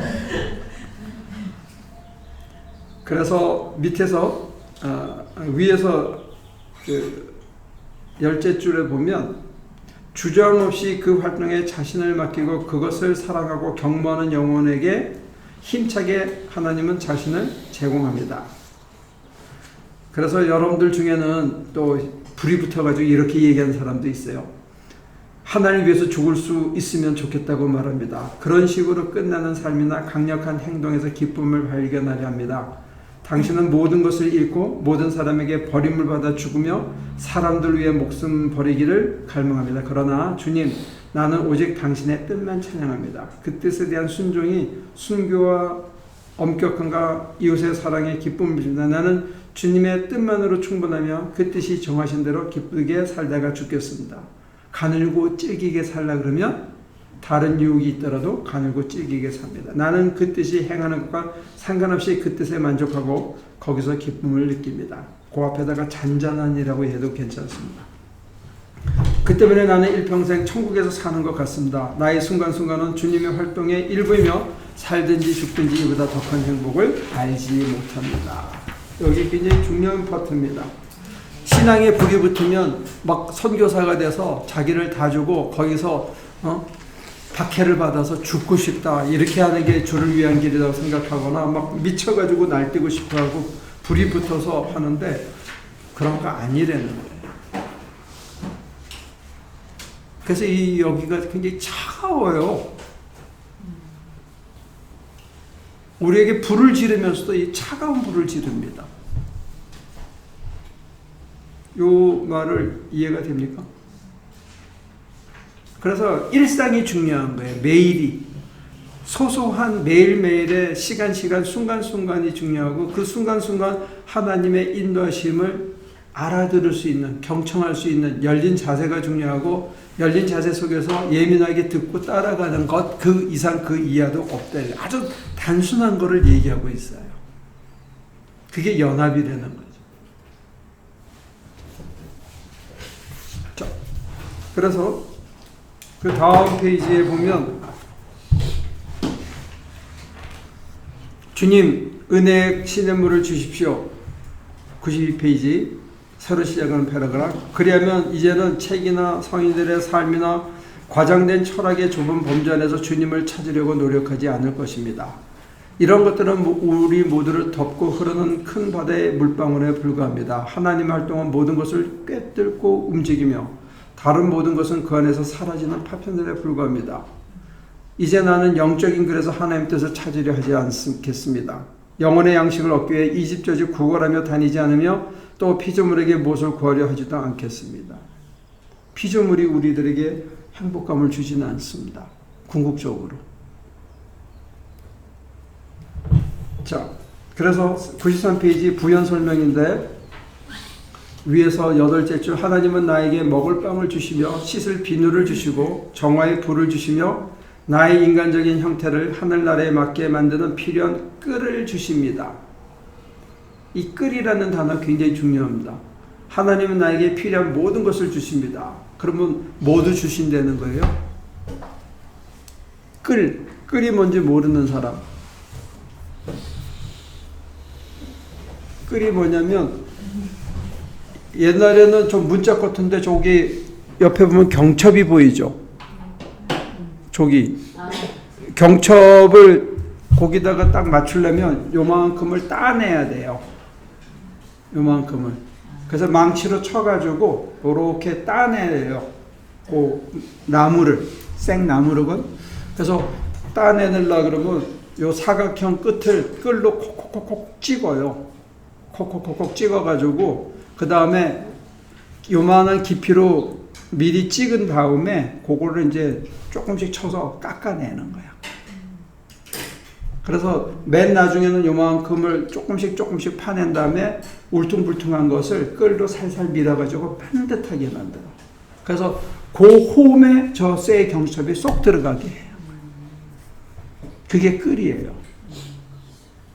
그러면 경첩을 달라 그러면 그 문의 입장에서는 어떻게 되는 거예요? 응? 아파요. 재가 날 쪼아요. 재만 좀 없었으면 내가 교회 다니는데 참 좋겠어요. 그렇게 생각하잖아요. 이 조그만 놈의 교회에도 웬 끌이 있어가지고 하나님이 날 그렇게 괴롭히시는가. 그렇게 생각하는데 지금 이 사람의 얘기대로 한다면 끌이 왜 필요하다? 네? 하나님의 나라에 맞게 만드는 씻을 비누를 주시고 정화의 불을 주시고 인간적인 모든 나의 행태가 하나님 나라에 맞게 만들기 위해서 끌도 주시는 거예요. 그러니까 나가서 이 공사 일을 하다 보면 연장이 반을 해. 연장이 좋으면 일이 쉽거든요. 근데 이 연장이 하나같이 흉기야. 저도 얘기했죠. 맥주 삼겨가지고 총을 맞았다고 이렇게 팍 이렇게 뚫고 여기 베꼈어. 야, 피가 안 멎더라고. 팍 찍혔는데. 근데 그거는 빨리 나왔는데 옆에 이 뚫고 안 들어가고 속에 베꼈던 거는 곪기 시작하더라고요. 파상풍이 올까봐 내가 했는데 이게 모든 게 흉기이기 때문에 한편으로는 일을 빨리 성취하는데 도움을 주기도 하지만 그만큼 위험해요. 어제 체인소를 쓰다가 나무 자르는 체인소 저게 엄청 잘랐거든요. 이거 손을 탁 놨는데 이게 바지를 확 찢더라고. 내가 만약에 이걸 계속 잡고 있었으면 어제 여러분들 그냥 살 좀 먹는 건데 바지가 두 군데가 찢어졌어. 그만큼 여러분들 돈 좋아하잖아요. 돈은 굉장히 이용 가치가 많고 모든 걸 빨리빨리 처리해주는 굉장히 유용한 도구임에도 불구하고 자칫 잘못하면 여러분들 다리가 절단됩니다. 양가성을 갖고 있습니다. 돈 때문에 사람이 잃고 돈 때문에 부부지간이 갈라지고 돈 때문에 자기가 아직도 넉넉히 있는데도 불구하고 스스로 실패했다고 생각하기 때문에 그 좌절감에서 못 일어나는 사람들이 있습니다. 그 백지아다다라는 소설이 있잖아요. 백지아다다가 돈을 나중에 화장실에 버려. 처음에는 돈을 버리니까 계속 모았었거든. 근데 이 돈이 생기니까 빼갖고 나가서 남편이 바람이 난 거야. 그러니까 이 돈 때문에 자기의 가정에 이게 온 건 줄 알고 나중에는 돈을 갖다가 버리고 그런다. 이거 양가성이 있어요. 뭐든지. 아는 게 많은 것도 이게 꼭 좋은 거는 아닙니다. 자, 그럼에도 불구하고 93페이지 맨 밑에 사랑하는 형제여 당신은 하나님께 속하기 위해 여러 가지 은밀한 길을 찾고 있지만 길은 하나뿐입니다. 즉 하나님이 주시는 모든 것을 이용하는 겁니다. 모든 것이 하나님을 하나님과의 연합으로 인도해 줍니다. 악한 것이나 의무가 아닌 것을 제외한 모든 것이 당신을 완전함에게로 인도해 줍니다. 모든 것을 받아들이고 하나님이 활동하게 하십시오. 모든 것이 당신을 지도하고 지원해 줍니다. 당신의 마차를 타고 가는 길가에는 깃발들이 세워져 있습니다. 모든 것이 하나님의 수중에 있습니다. 그분의 행동은 지구의 모든 요소, 공기 그리고 물보다 더 방대하고 더 널리 미칩니다. 당신의 감각을 하나님이 지도하시는 대로 사용한다면 감각을 통해서 그것이 당신에게 들어올 것입니다. 일반 계시가 특별 계시가 되는 거예요. 자기에게는. 그래서 길을 잃지 않고 따라갈 수가 있습니다. 그러니까 우리들에게 필요한 것은 뭐냐면 개방된 자세예요. 하나님만 바라보는 일심이 있어야 되는 거죠. 그리고 일심만 갖고 되는 게 아니고 개방돼서 하나님이 하시게 해서 당신을 드러내시면 바로 뭘 해야 돼요? 몸이 받쳐줘야 됩니다. 머리만 갖고 되는 게 따라가야 됩니다. 그렇게 보면 굉장히 단순한 신앙생활인데 우리들은 의심하죠. 야, 이렇게 되면 끝이 뭘까? 뭘 주실래나? 아무것도 안 줍니다. 걱정하지 마십시오. 아무것도 안 주는데 기대하는 거는 정신질환입니다. 그 정신질환을 부추기는 이유는 뭐냐면 여러분들이 정신질환이 깊을수록 먹고 사는데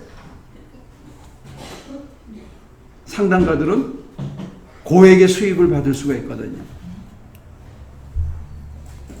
저를 포함한 목사짓을 하는 사람들이 상담가 역할을 하고 싶으면 여러분들이 계속 정신질환이 있어야만 내가 밥 먹고 산다 이거예요.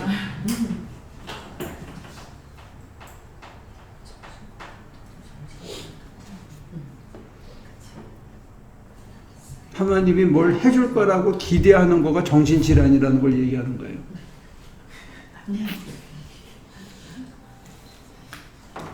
성경은 끊임없이 하나님을 바라라고 그러잖아요. 그렇죠. 바라라고 그러잖아요. 그러니까 비싼 성경책 사가지고 반만 읽어. 왜 앞대가리만 읽고 뒤는 안 보는지 몰라. 그 뒷기절도 있다니까. 먼저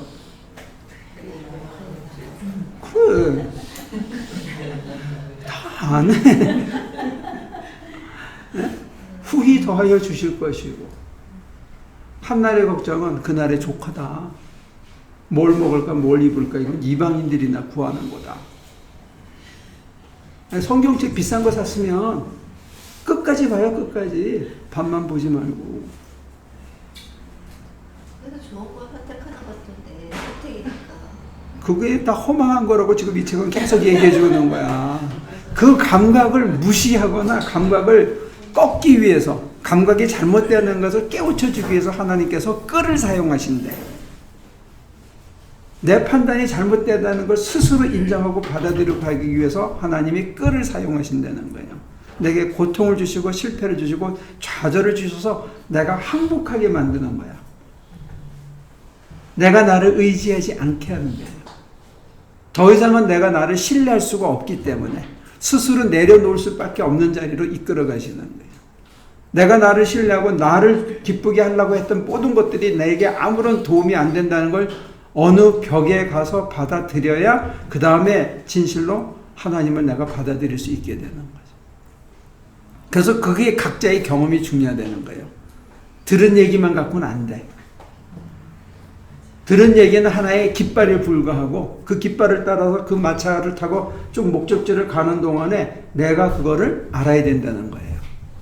아, 내가 나를 신뢰하고 살았던 모든 삶이 실패였구나. 내가 우려먹었던 그 옛날에 놀랐던 영적 체험도 그것도 다 과거구나. 지금은 새롭게 내가 내 수준에 맞게 한 칸 더 올라가서 내가 또 따라가야 되는구나. 이걸 받아들이는 거예요. 다 같이 과거는 흘러가. 네. 과거에 매여 있지 마십시오. 그게 좋은 일이든 나쁜 일이든 은혜 충만했건 아니면 죄를 지었건 그건 소용이 없는 거라는 거예요. 지금 내가 얼마나 성실히 따라가고 있느냐. 얼마나 내가 하나님을 향해서 열어놓고 있고 그분의 뜻에 내가 합당히 순간순간 반응한 게 내 삶의 잔잔한 기쁨과 찬미가 나오더냐. 아니면 내 입에서 투덜투덜대면서 아이씨 왜 남은 이 일을 시키나. 어?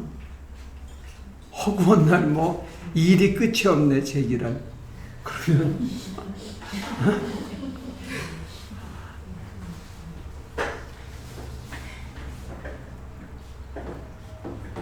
근데 이 일을 아주 진이 빠지게 하니까 좋은 게 있더라고요.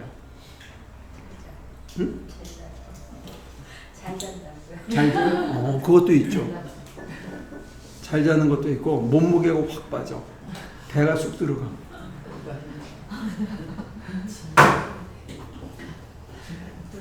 땀보다 이렇게 구르고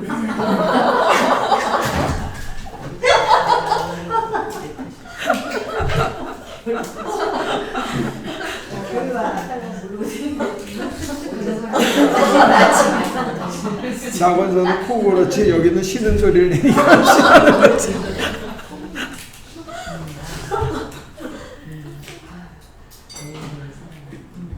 만약에 이 사람이 얘기한 대로 만약에 이 권면이 우리가 수능이 돼서 만약에 실천할 수 있으면 매 순간 아무 생각이 없을 거예요. 싫다 좋다 나쁘다 기쁘다 괴롭다 이런 게 없다는 거예요.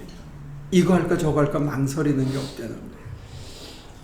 막연히 불안하고 괴롭고 힘든 게 없어지는 거예요. 그냥 덤덤한 거예요. 그러면 이제 또 여러분들은 또 물어야죠. 덤덤한 게 뭐가 좋아요? 그게 뭐 그래서 뭐 어떻게 돼요? 이렇게 또 여쭤볼 거예요. 그거는 그 덤덤한 상태에 안 들어가 봤기 때문에 질문하는 겁니다. 그 덤덤한 상태는 무한한 잠재력을 갖고 있습니다. 뭐든지 맡겨도 뭐든지 할 수 있습니다. 마치 우리 좀비처럼.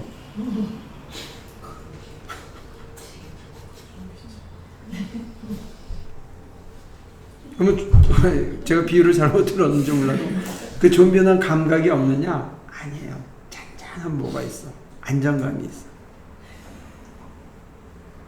그러니까 누구한테 꿀리진 않는 거예요. 비굴해질 필요도 없고 누굴 의지할 필요도 없고 누가 나를 확정해줘야 할 이유가 없어. 그래서 자기 길을 갈 수 있는 거예요. 누가 잘한다고 칭찬해줘야 될 필요가 없어.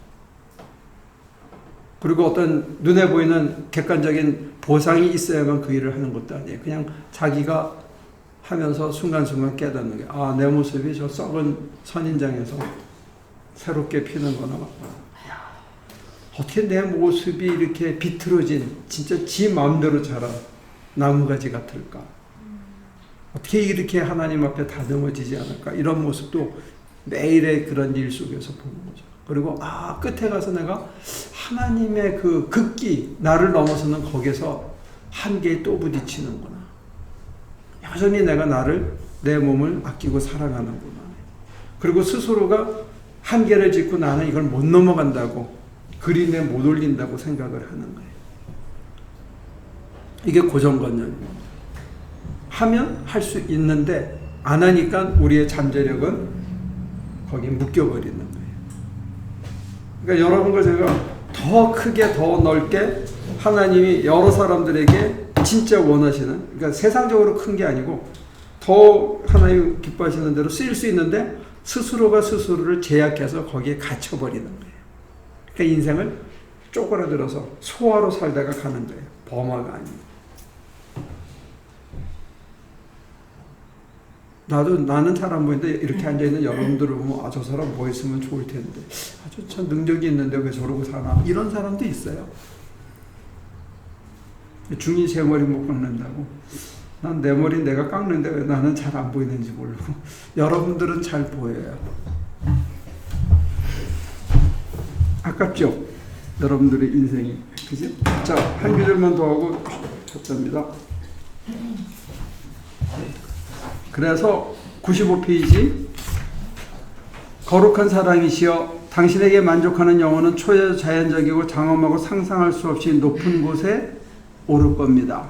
모든 것을 하나님의 인도심에 맡긴 사람은 거룩함의 가장 높은 봉우리에 도달할 것입니다. 아빌라이 테레사는 제7궁방에 이를 겁니다. 이렇게 했는데 내면으로 갔기 때문에 여기서는 가장 높은 곳에 오른다 이렇게 얘기합니다. 그래서 누구에게나 기회가 제공되므로 누구든지 일을 할 수 있습니다. 말하자면 우리는 거룩함이 들어올 수 있도록 입을 열기만 하면 됩니다. 마음을 열고. 당신은 각각의 영혼을 위한 탁월한 거룩함의 독특한 본복이 있습니다. 우리 각자가 그들이 당신의 지치지 않는 활동으로 당신을 닮기를 기원합니다. 하나님 닮기를 하나님 기대하시는 거예요. 하나님의 인도하심에 따라 살고 행동하고 말하는 영혼은 다른 사람을 모방할 필요가 없을 것입니다. 각각의 영혼은 가장 평범한 수단에 의해서 독특하고 거룩한 존재가 될 겁니다.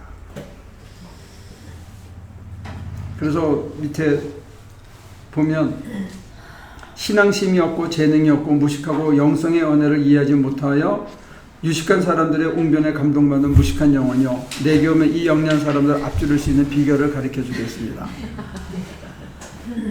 완전함의 성취에 항상 그 가운데 있게 해주겠습니다. 내가 말한 대로 하는 순간부터 나는 당신을 하나님과 연합하여 줄 것이며 당신은 하나님과 손을 잡고 갈 것입니다. 영의 세계 지도를 연구하지 말고 그것을 소유하여 길을 잃을 염려 없이 자유로이 그 세계를 걸어 다니십시오. 세계 지도만 연구하는 분들 많죠? 하나님의 은혜에 대한 기록을 연구하지 말고 세월이 흐르는 동안 하나님의 은혜가 행해온 것을 배우려고 하지도 말고 다만 그 작용을 신뢰하는 주체가 되십시오. 그러려면 내가 그 작용이 내 안에서 흐르고 있는 걸 느껴야죠. 그리고 느낀 대로 살아봤더니 이게 좋다는 자기 확증이 있어야죠. 이 두 가지가 같이 가야 됩니다. 안 그러면 계속 연구만 하고 세계 지도만 펼치게 됩니다. 그것이 사람들에게 가르쳐준 교훈을 이해할 필요가 없고 그것들을 영리하게 반복할 필요도 없습니다. 당신에게는 오직 당신만을 위한 것을 가르쳐 주실 것입니다. 굉장히 파격적인 얘기를 하고 있는 겁니다. 이렇게 되면 사실은 교회가 뭔 필요가 있냐 하는 주관주의의 극에까지 질문이 갑니다. 하나님만이 우리 각자에게 그 사람에게만 필요한 것을 심어주시고 일러주신다는 거예요. 그러니까 나는 그것을 받아들이고 실천하고 확증하는 매일의 삶, 그리고 확증했으면 감사하고 잊어. 그 다음 날은 전혀 다른 길로 가시니까. 이해가 됩니까? 가장 비유가 뭐냐면 지금은 다 터널을 뚫어가지고 확 가지만 옛날에는 이 산을 높은 데로 올라가기 위해서는 좌로 갔다가 우로 갔다가 다시 좌로 갔다가 우로 갔다가 하면서 이렇게 올라가요. 여러분들 마운틴 위트니를 가르치면 계속 이렇게 해가지고 확 넘어가요. 그러면 하나님 좌로 가라고 그랬잖아요. 좌 계속 좌로 가. 그럼 어떻게 되죠?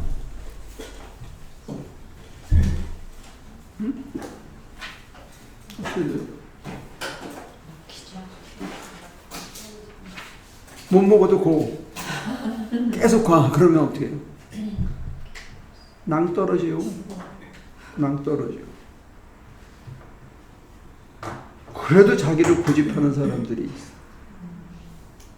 하나님은 좌로 간 다음에 뒤로 돌아.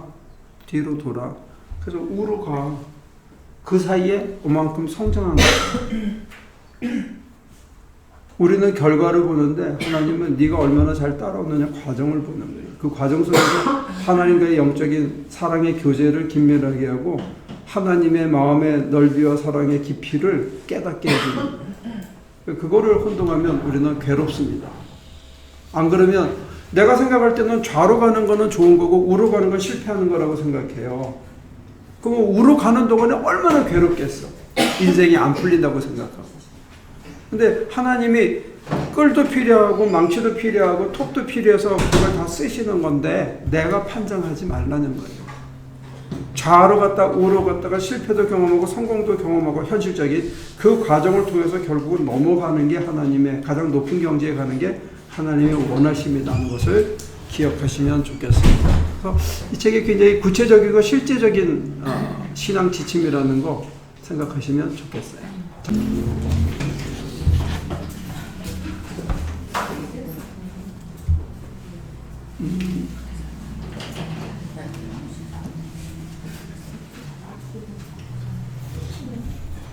97페이지 맨 위에 당신이 자신과 전혀 상관이 없는 개념들, 결코 당신에게 도움을 줄 수 없는 지식을 알고 있다고 가정해 보십시오.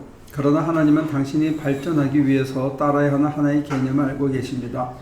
사람마다 다릅니다.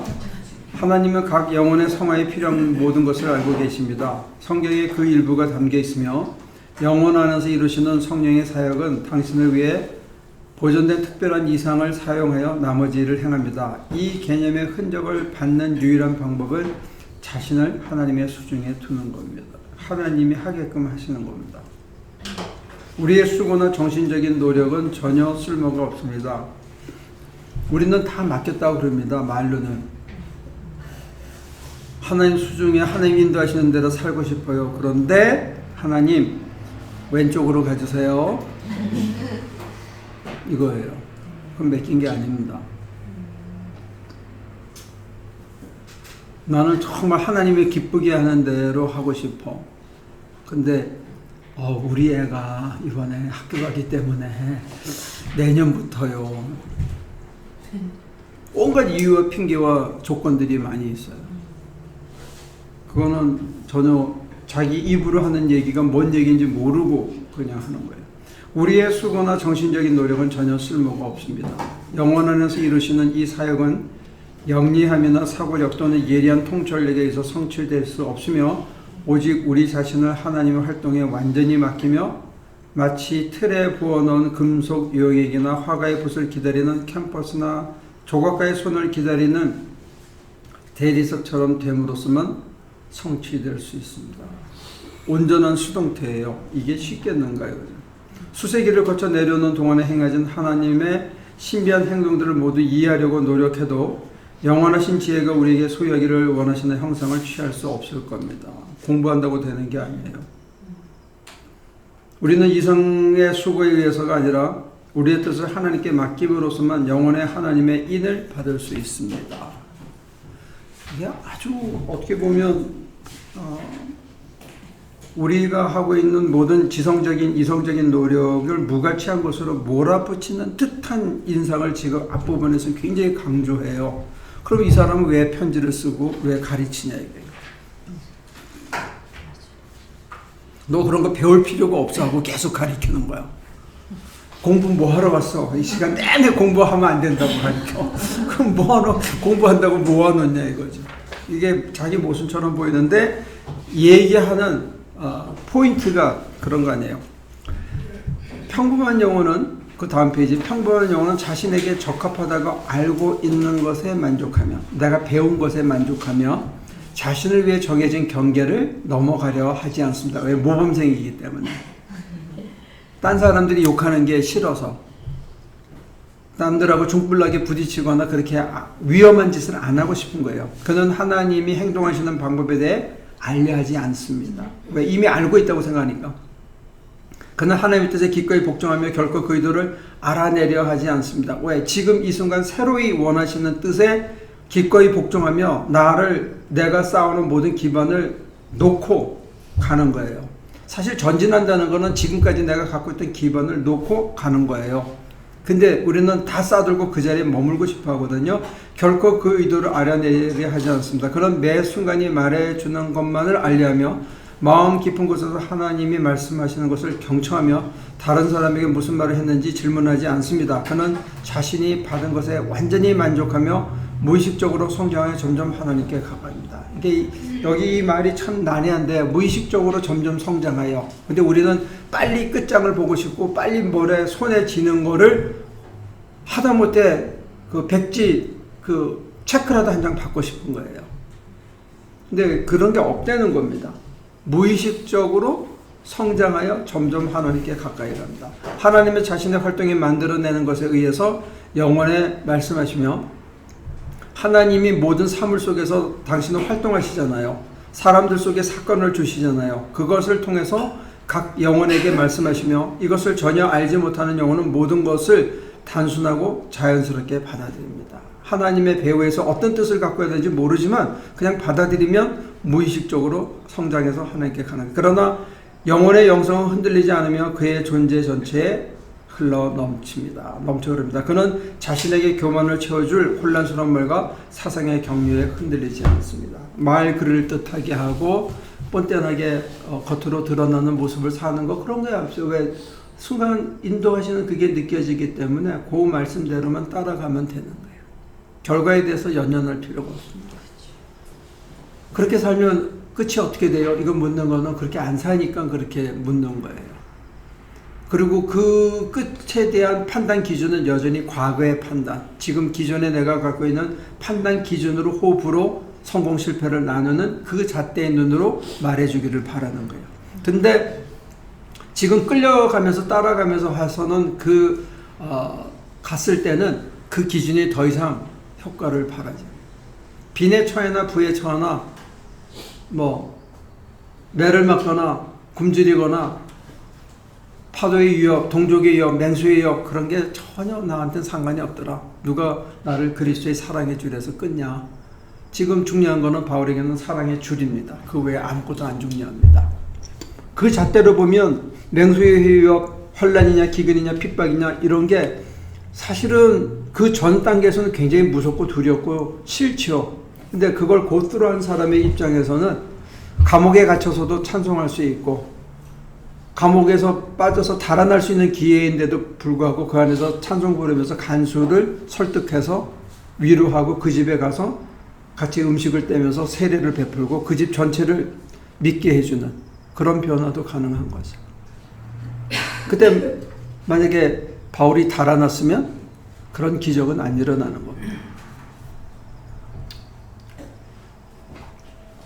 거기까지 질문 있으면 하십시오. 무슨 얘기나.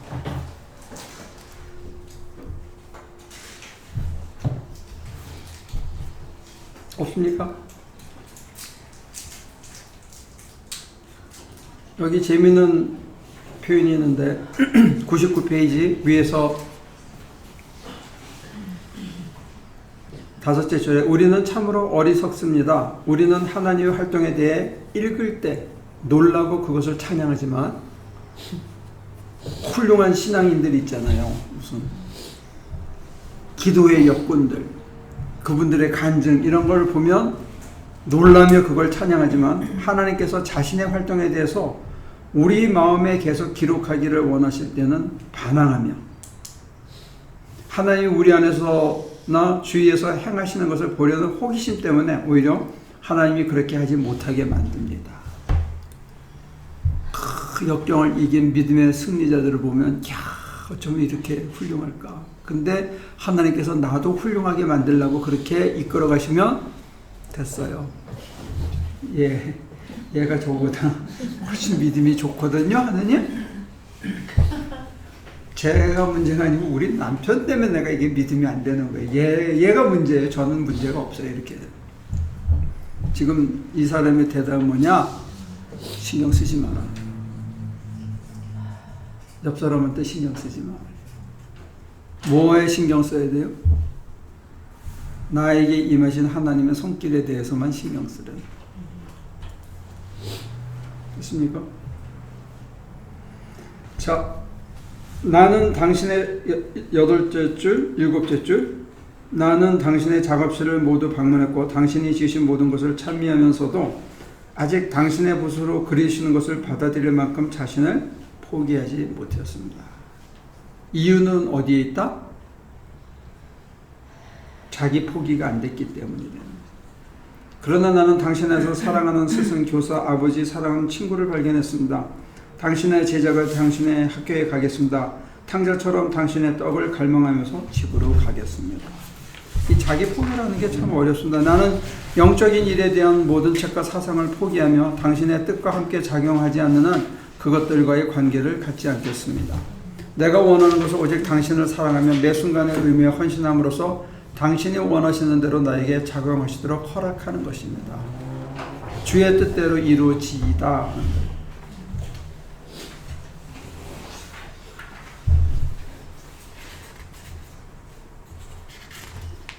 질문 있나요?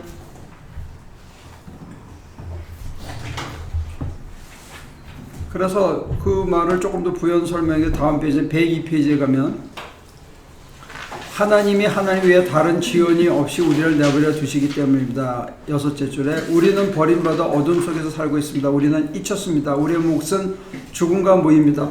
우리는 자신의 공피육감과 비참을 알고 있지만 과연 도움이 올 것인지 그리고 어디에서 올 것인지 알지 못합니다. 그러나 우리는 걱정하지 않고 고요히 누군가 와서 도와주기를 기다리며 생각을 하늘에 고정합니다. 하늘에 고정하니까 지금 내 궁핍과 비참함이 안 보이는 거예요. 그리고 궁핍과 비참함에 들어갔을 때 여러분들이 얼핏 느끼는 건 뭐냐면 오래전에 이미 알게 하셨다 하는 것을 느낄 수 있습니다. 이게 거저 온 게 아니고 미리 얘기해 주셨는데 여기 왔구나, 그리고 이게 진짜구나 하는 걸 알 수가 있는 거예요. 내가 그걸 감당할 만한 영혼의 준비가 됐기 때문에 여기 온 거예요. 근데 우리는 그걸 계속 피했기 때문에 시간을 그만큼 끈 것뿐입니다.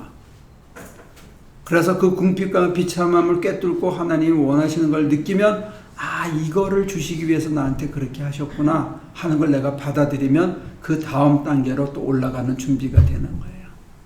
근데 우리는 궁핍감과 비참함에 매여서 우리의 감각이 주는 그 결정과 판단에 매여서 앞으로 전진이 안 되는 거죠. 그 부분이 이해가 됩니까? 그러니까 하나님은 미리 알려주셨어요. 내가 그리로 갈 거고 그게 나한테 제일 필요한 거라는 거를. 근데 막상 그게 닥쳤을 때는 우리는 괴롭고 힘들어서 여기 왜 왔는지를 몰라. 남의 집에 온 것처럼.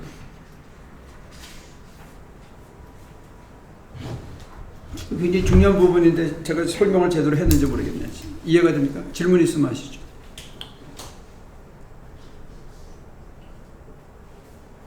그 깨달음을 알았을 때가 하나님의 뜻이에요. 이 사람 표현대로는 모든 순간이 하나님의 때인데 내가 계속 거부하고 인정하지 않으려고 하고 하는데 마침내는 어떻게 하다 보니까 거기까지 온 거예요. 모든 활동 속에서 하나님 역사하셔서 거기까지 온 거예요. 와서 겨우 이제 어렴풋하게 견디다가 나중에 가서 어머 이게 그거 아닌가 하는 순간이 온다는 거죠. 그럼 얼마나 많은 세월을 허송세월한 거예요. 받아들이기까지. 그리고 받아들이면 이제는 변화해야죠. 시각이 변화해야죠.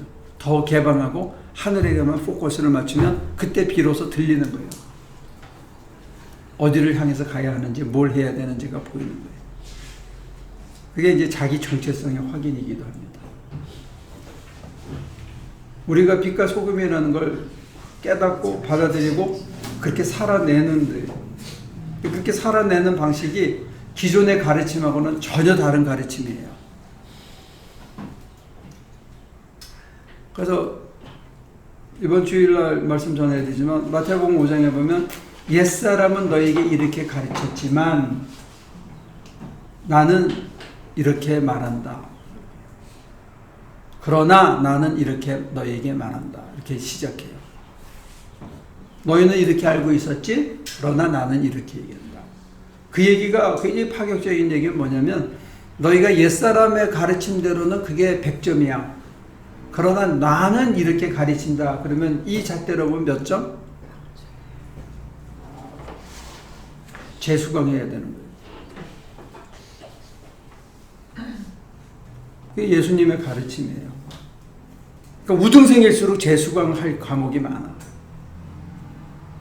그래서 학교에서 강의를 하다 보면 교회 안 다니는 애들이 훨씬 이 학습 속도가 빨라. 권사 레벨부터 학습 속도가 얼마나 느린지 몰라요. 권사님 죄송해요. 권사님 보고 한 얘기. 권사가 너무 많아가지고. 집사들은 오히려 빨리빨리 받아들이는데 이 권사들이 문제야, 교회에. 심각한 중병에 걸려있어. 옛사람의 교훈과 계명과 가르침에 묶여 있어가지고 신사유가 들어가질 않아. 예수님이 가르쳐도 아무 상관이 없어. 특히 장로님들은 목사님 넥타이 매셔야죠. 거룩한 주일날 가운 입으셔야죠. 목사님은 그렇게 얘기하시면 안 됩니다. 목사님 쪽에 앉아 계십시오. 저희가 하겠습니다. 속으로 지랄을 하는. 하나님한테 좀 그래라. 하나님한테. 평소에 고객들한테.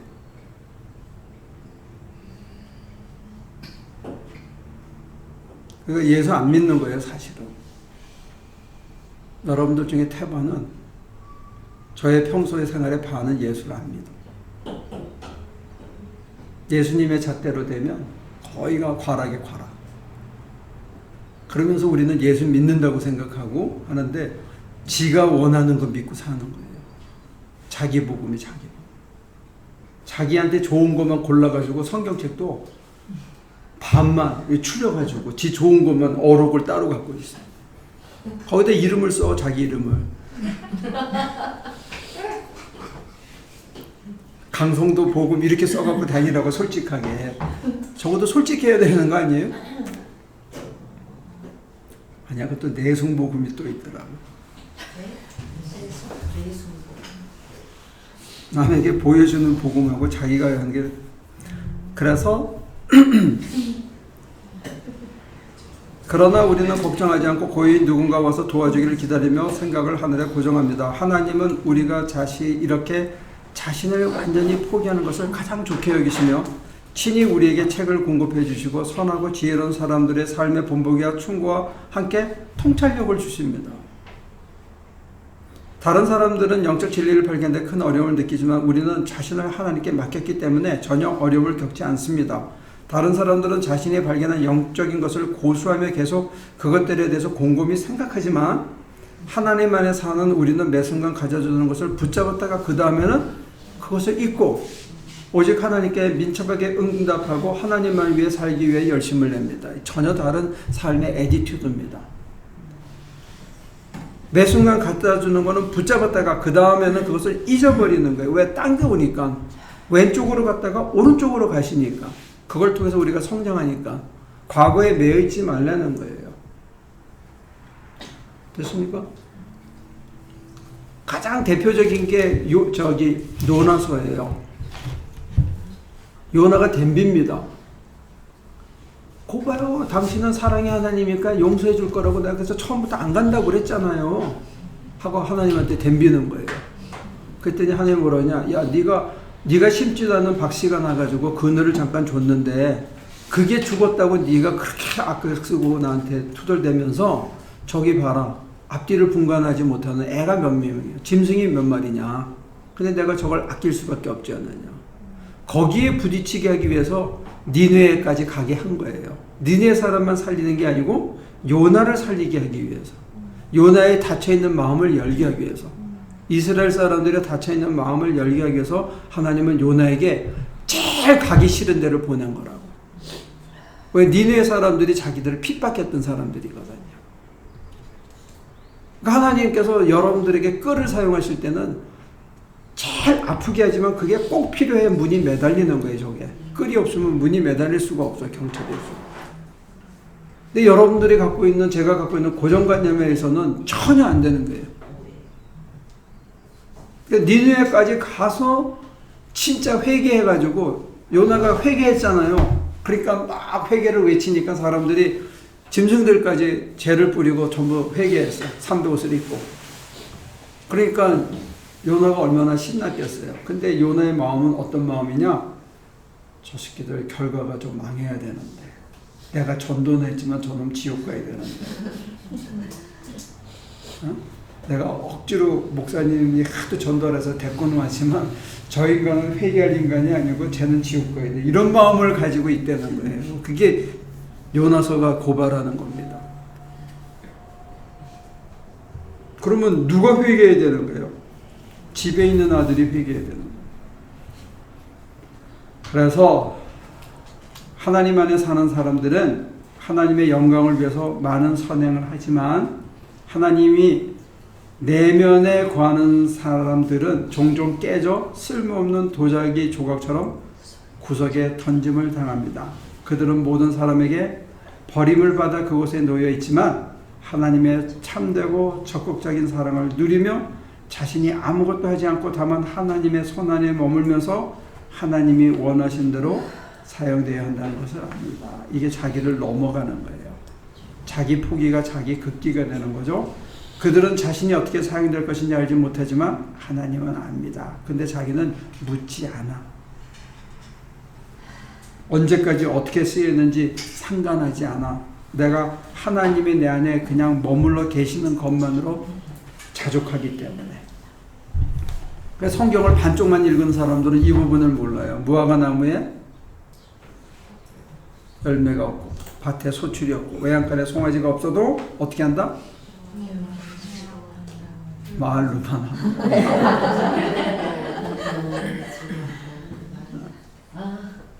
말로만. 실제로는 그런 일을 닥치면 불평하잖아요. 신세한탄하고 인생이 꼬였다고 애들한테 나가기 쪽팔려서 바깥에도 잘 안 나가고 해 떨어져야 나가고 말이 안 되는 거예요. 그러니까 안 믿는 거지 하나님을. 교회는 다니지만 성경은 가끔 읽지만 중요한 귀절들은 안 외워. 불필요한 귀절만 골라서 외워. 이런 걸 정신질환이라는 거예요.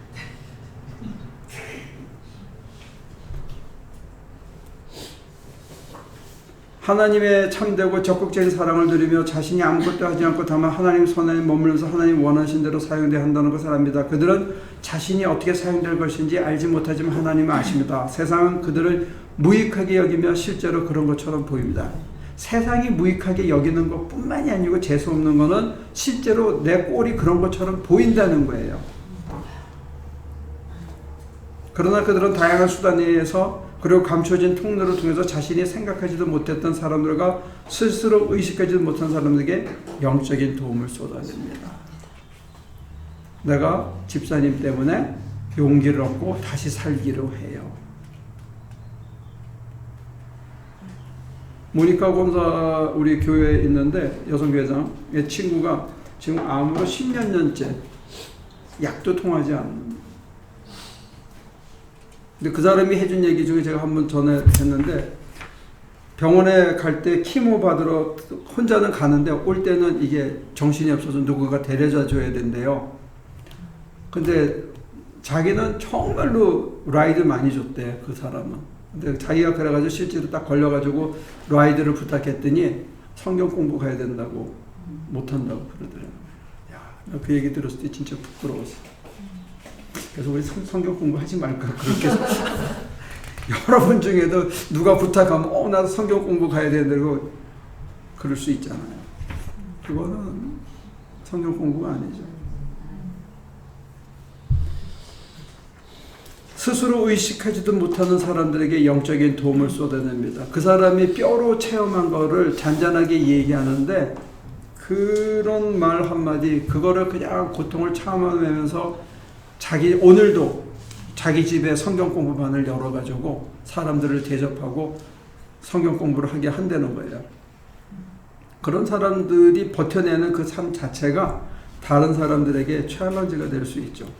자신을 완전히 하나님께 복종시킨 사람들의 존재의 행동에는 능력이 있습니다. 그들의 삶은 설교입니다. 그들은 사도들입니다. 설교는 아무나 하는 게 아니고 그들의 삶이 설교하는 거죠. 목사가 하는 것만이 설교가 아니라 하나님께 완전히 복종시킨 사람의 존재 자체와 그 사람이 하는 일거수일투족이 능력의 설교고 그들이 바로 하나님의 새로운 사도들입니다. 하나님께서 그들의 말과 행동, 심지어 그들의 침묵과 평온함과 초연함에 특별한 힘을 주시기 때문에 그들은 사람들에게 심오한 영향력을 발휘합니다. 침묵과 평온과 초연함조차가 능력을 발휘한다는 거예요.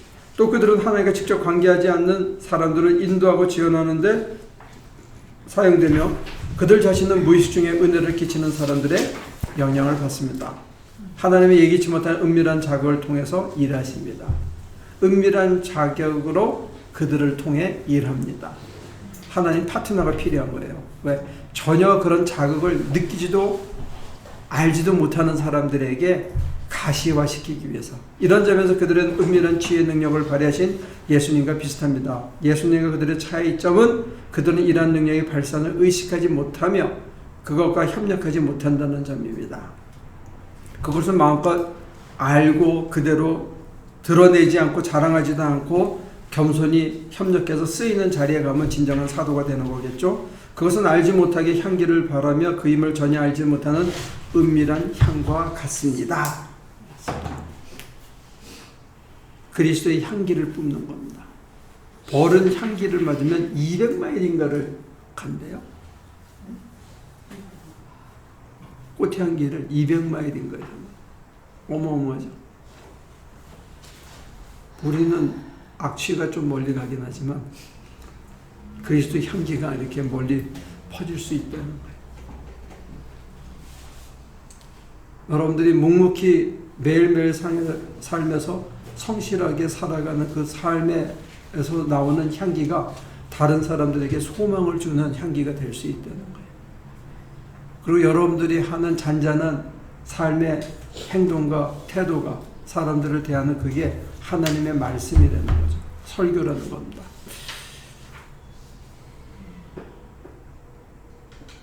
그런 식으로 생각하면 도대체 신앙이 뭔지 다시 한번 생각하게 해주는 것 같아요. 예수 믿고 사는 삶이 뭔지를 이 시각으로 보면 전혀 다른 패러다임으로 보일 수 있습니다. 어쩌면 우리 하나교회가 따라가는 그 신앙의 지표라 그럴까? 표대는 아마 이런 모습인지도 몰라요. 그러니까 조금 다르고 그럴 수도 있겠죠. 어제 수요 성경 공부하는데 우리 전태호 집사가 그게 설득력도 없고 말이야 소수고 뭐 다른 사람한테 얘기해도 별로 반응도 없고 그런데 어떡하냐고. 저도 답은 모릅니다. 저한테는 선택이 있어서 가는 게 아니고 저는 그냥 끌려가고 제가 살라고 가는 겁니다. 내가 살라고. 안 그러면 죽을 것 같아서 힘들고 너무 답답해서 이렇게 가는 거예요. 근데 언제 영향력이 드러나고 향기가 될지 그거는 저는 모르겠습니다. 반대도 할 수 없고. 그래서 이기적인 신앙인데 제가 갖는 신앙은 나 하나 편하면 되는 거야. 난 여러분들도 각자가 다 편했으면 좋겠어요. 할 수만 있으면. 이렇게 따라가서. 뭐 다른 사람에게 영향 같은 거 안 끼쳐도 되고 축복 안 받아도 좋은데 사는 거 하나는 좀 편했으면 좋으실 것 같아요.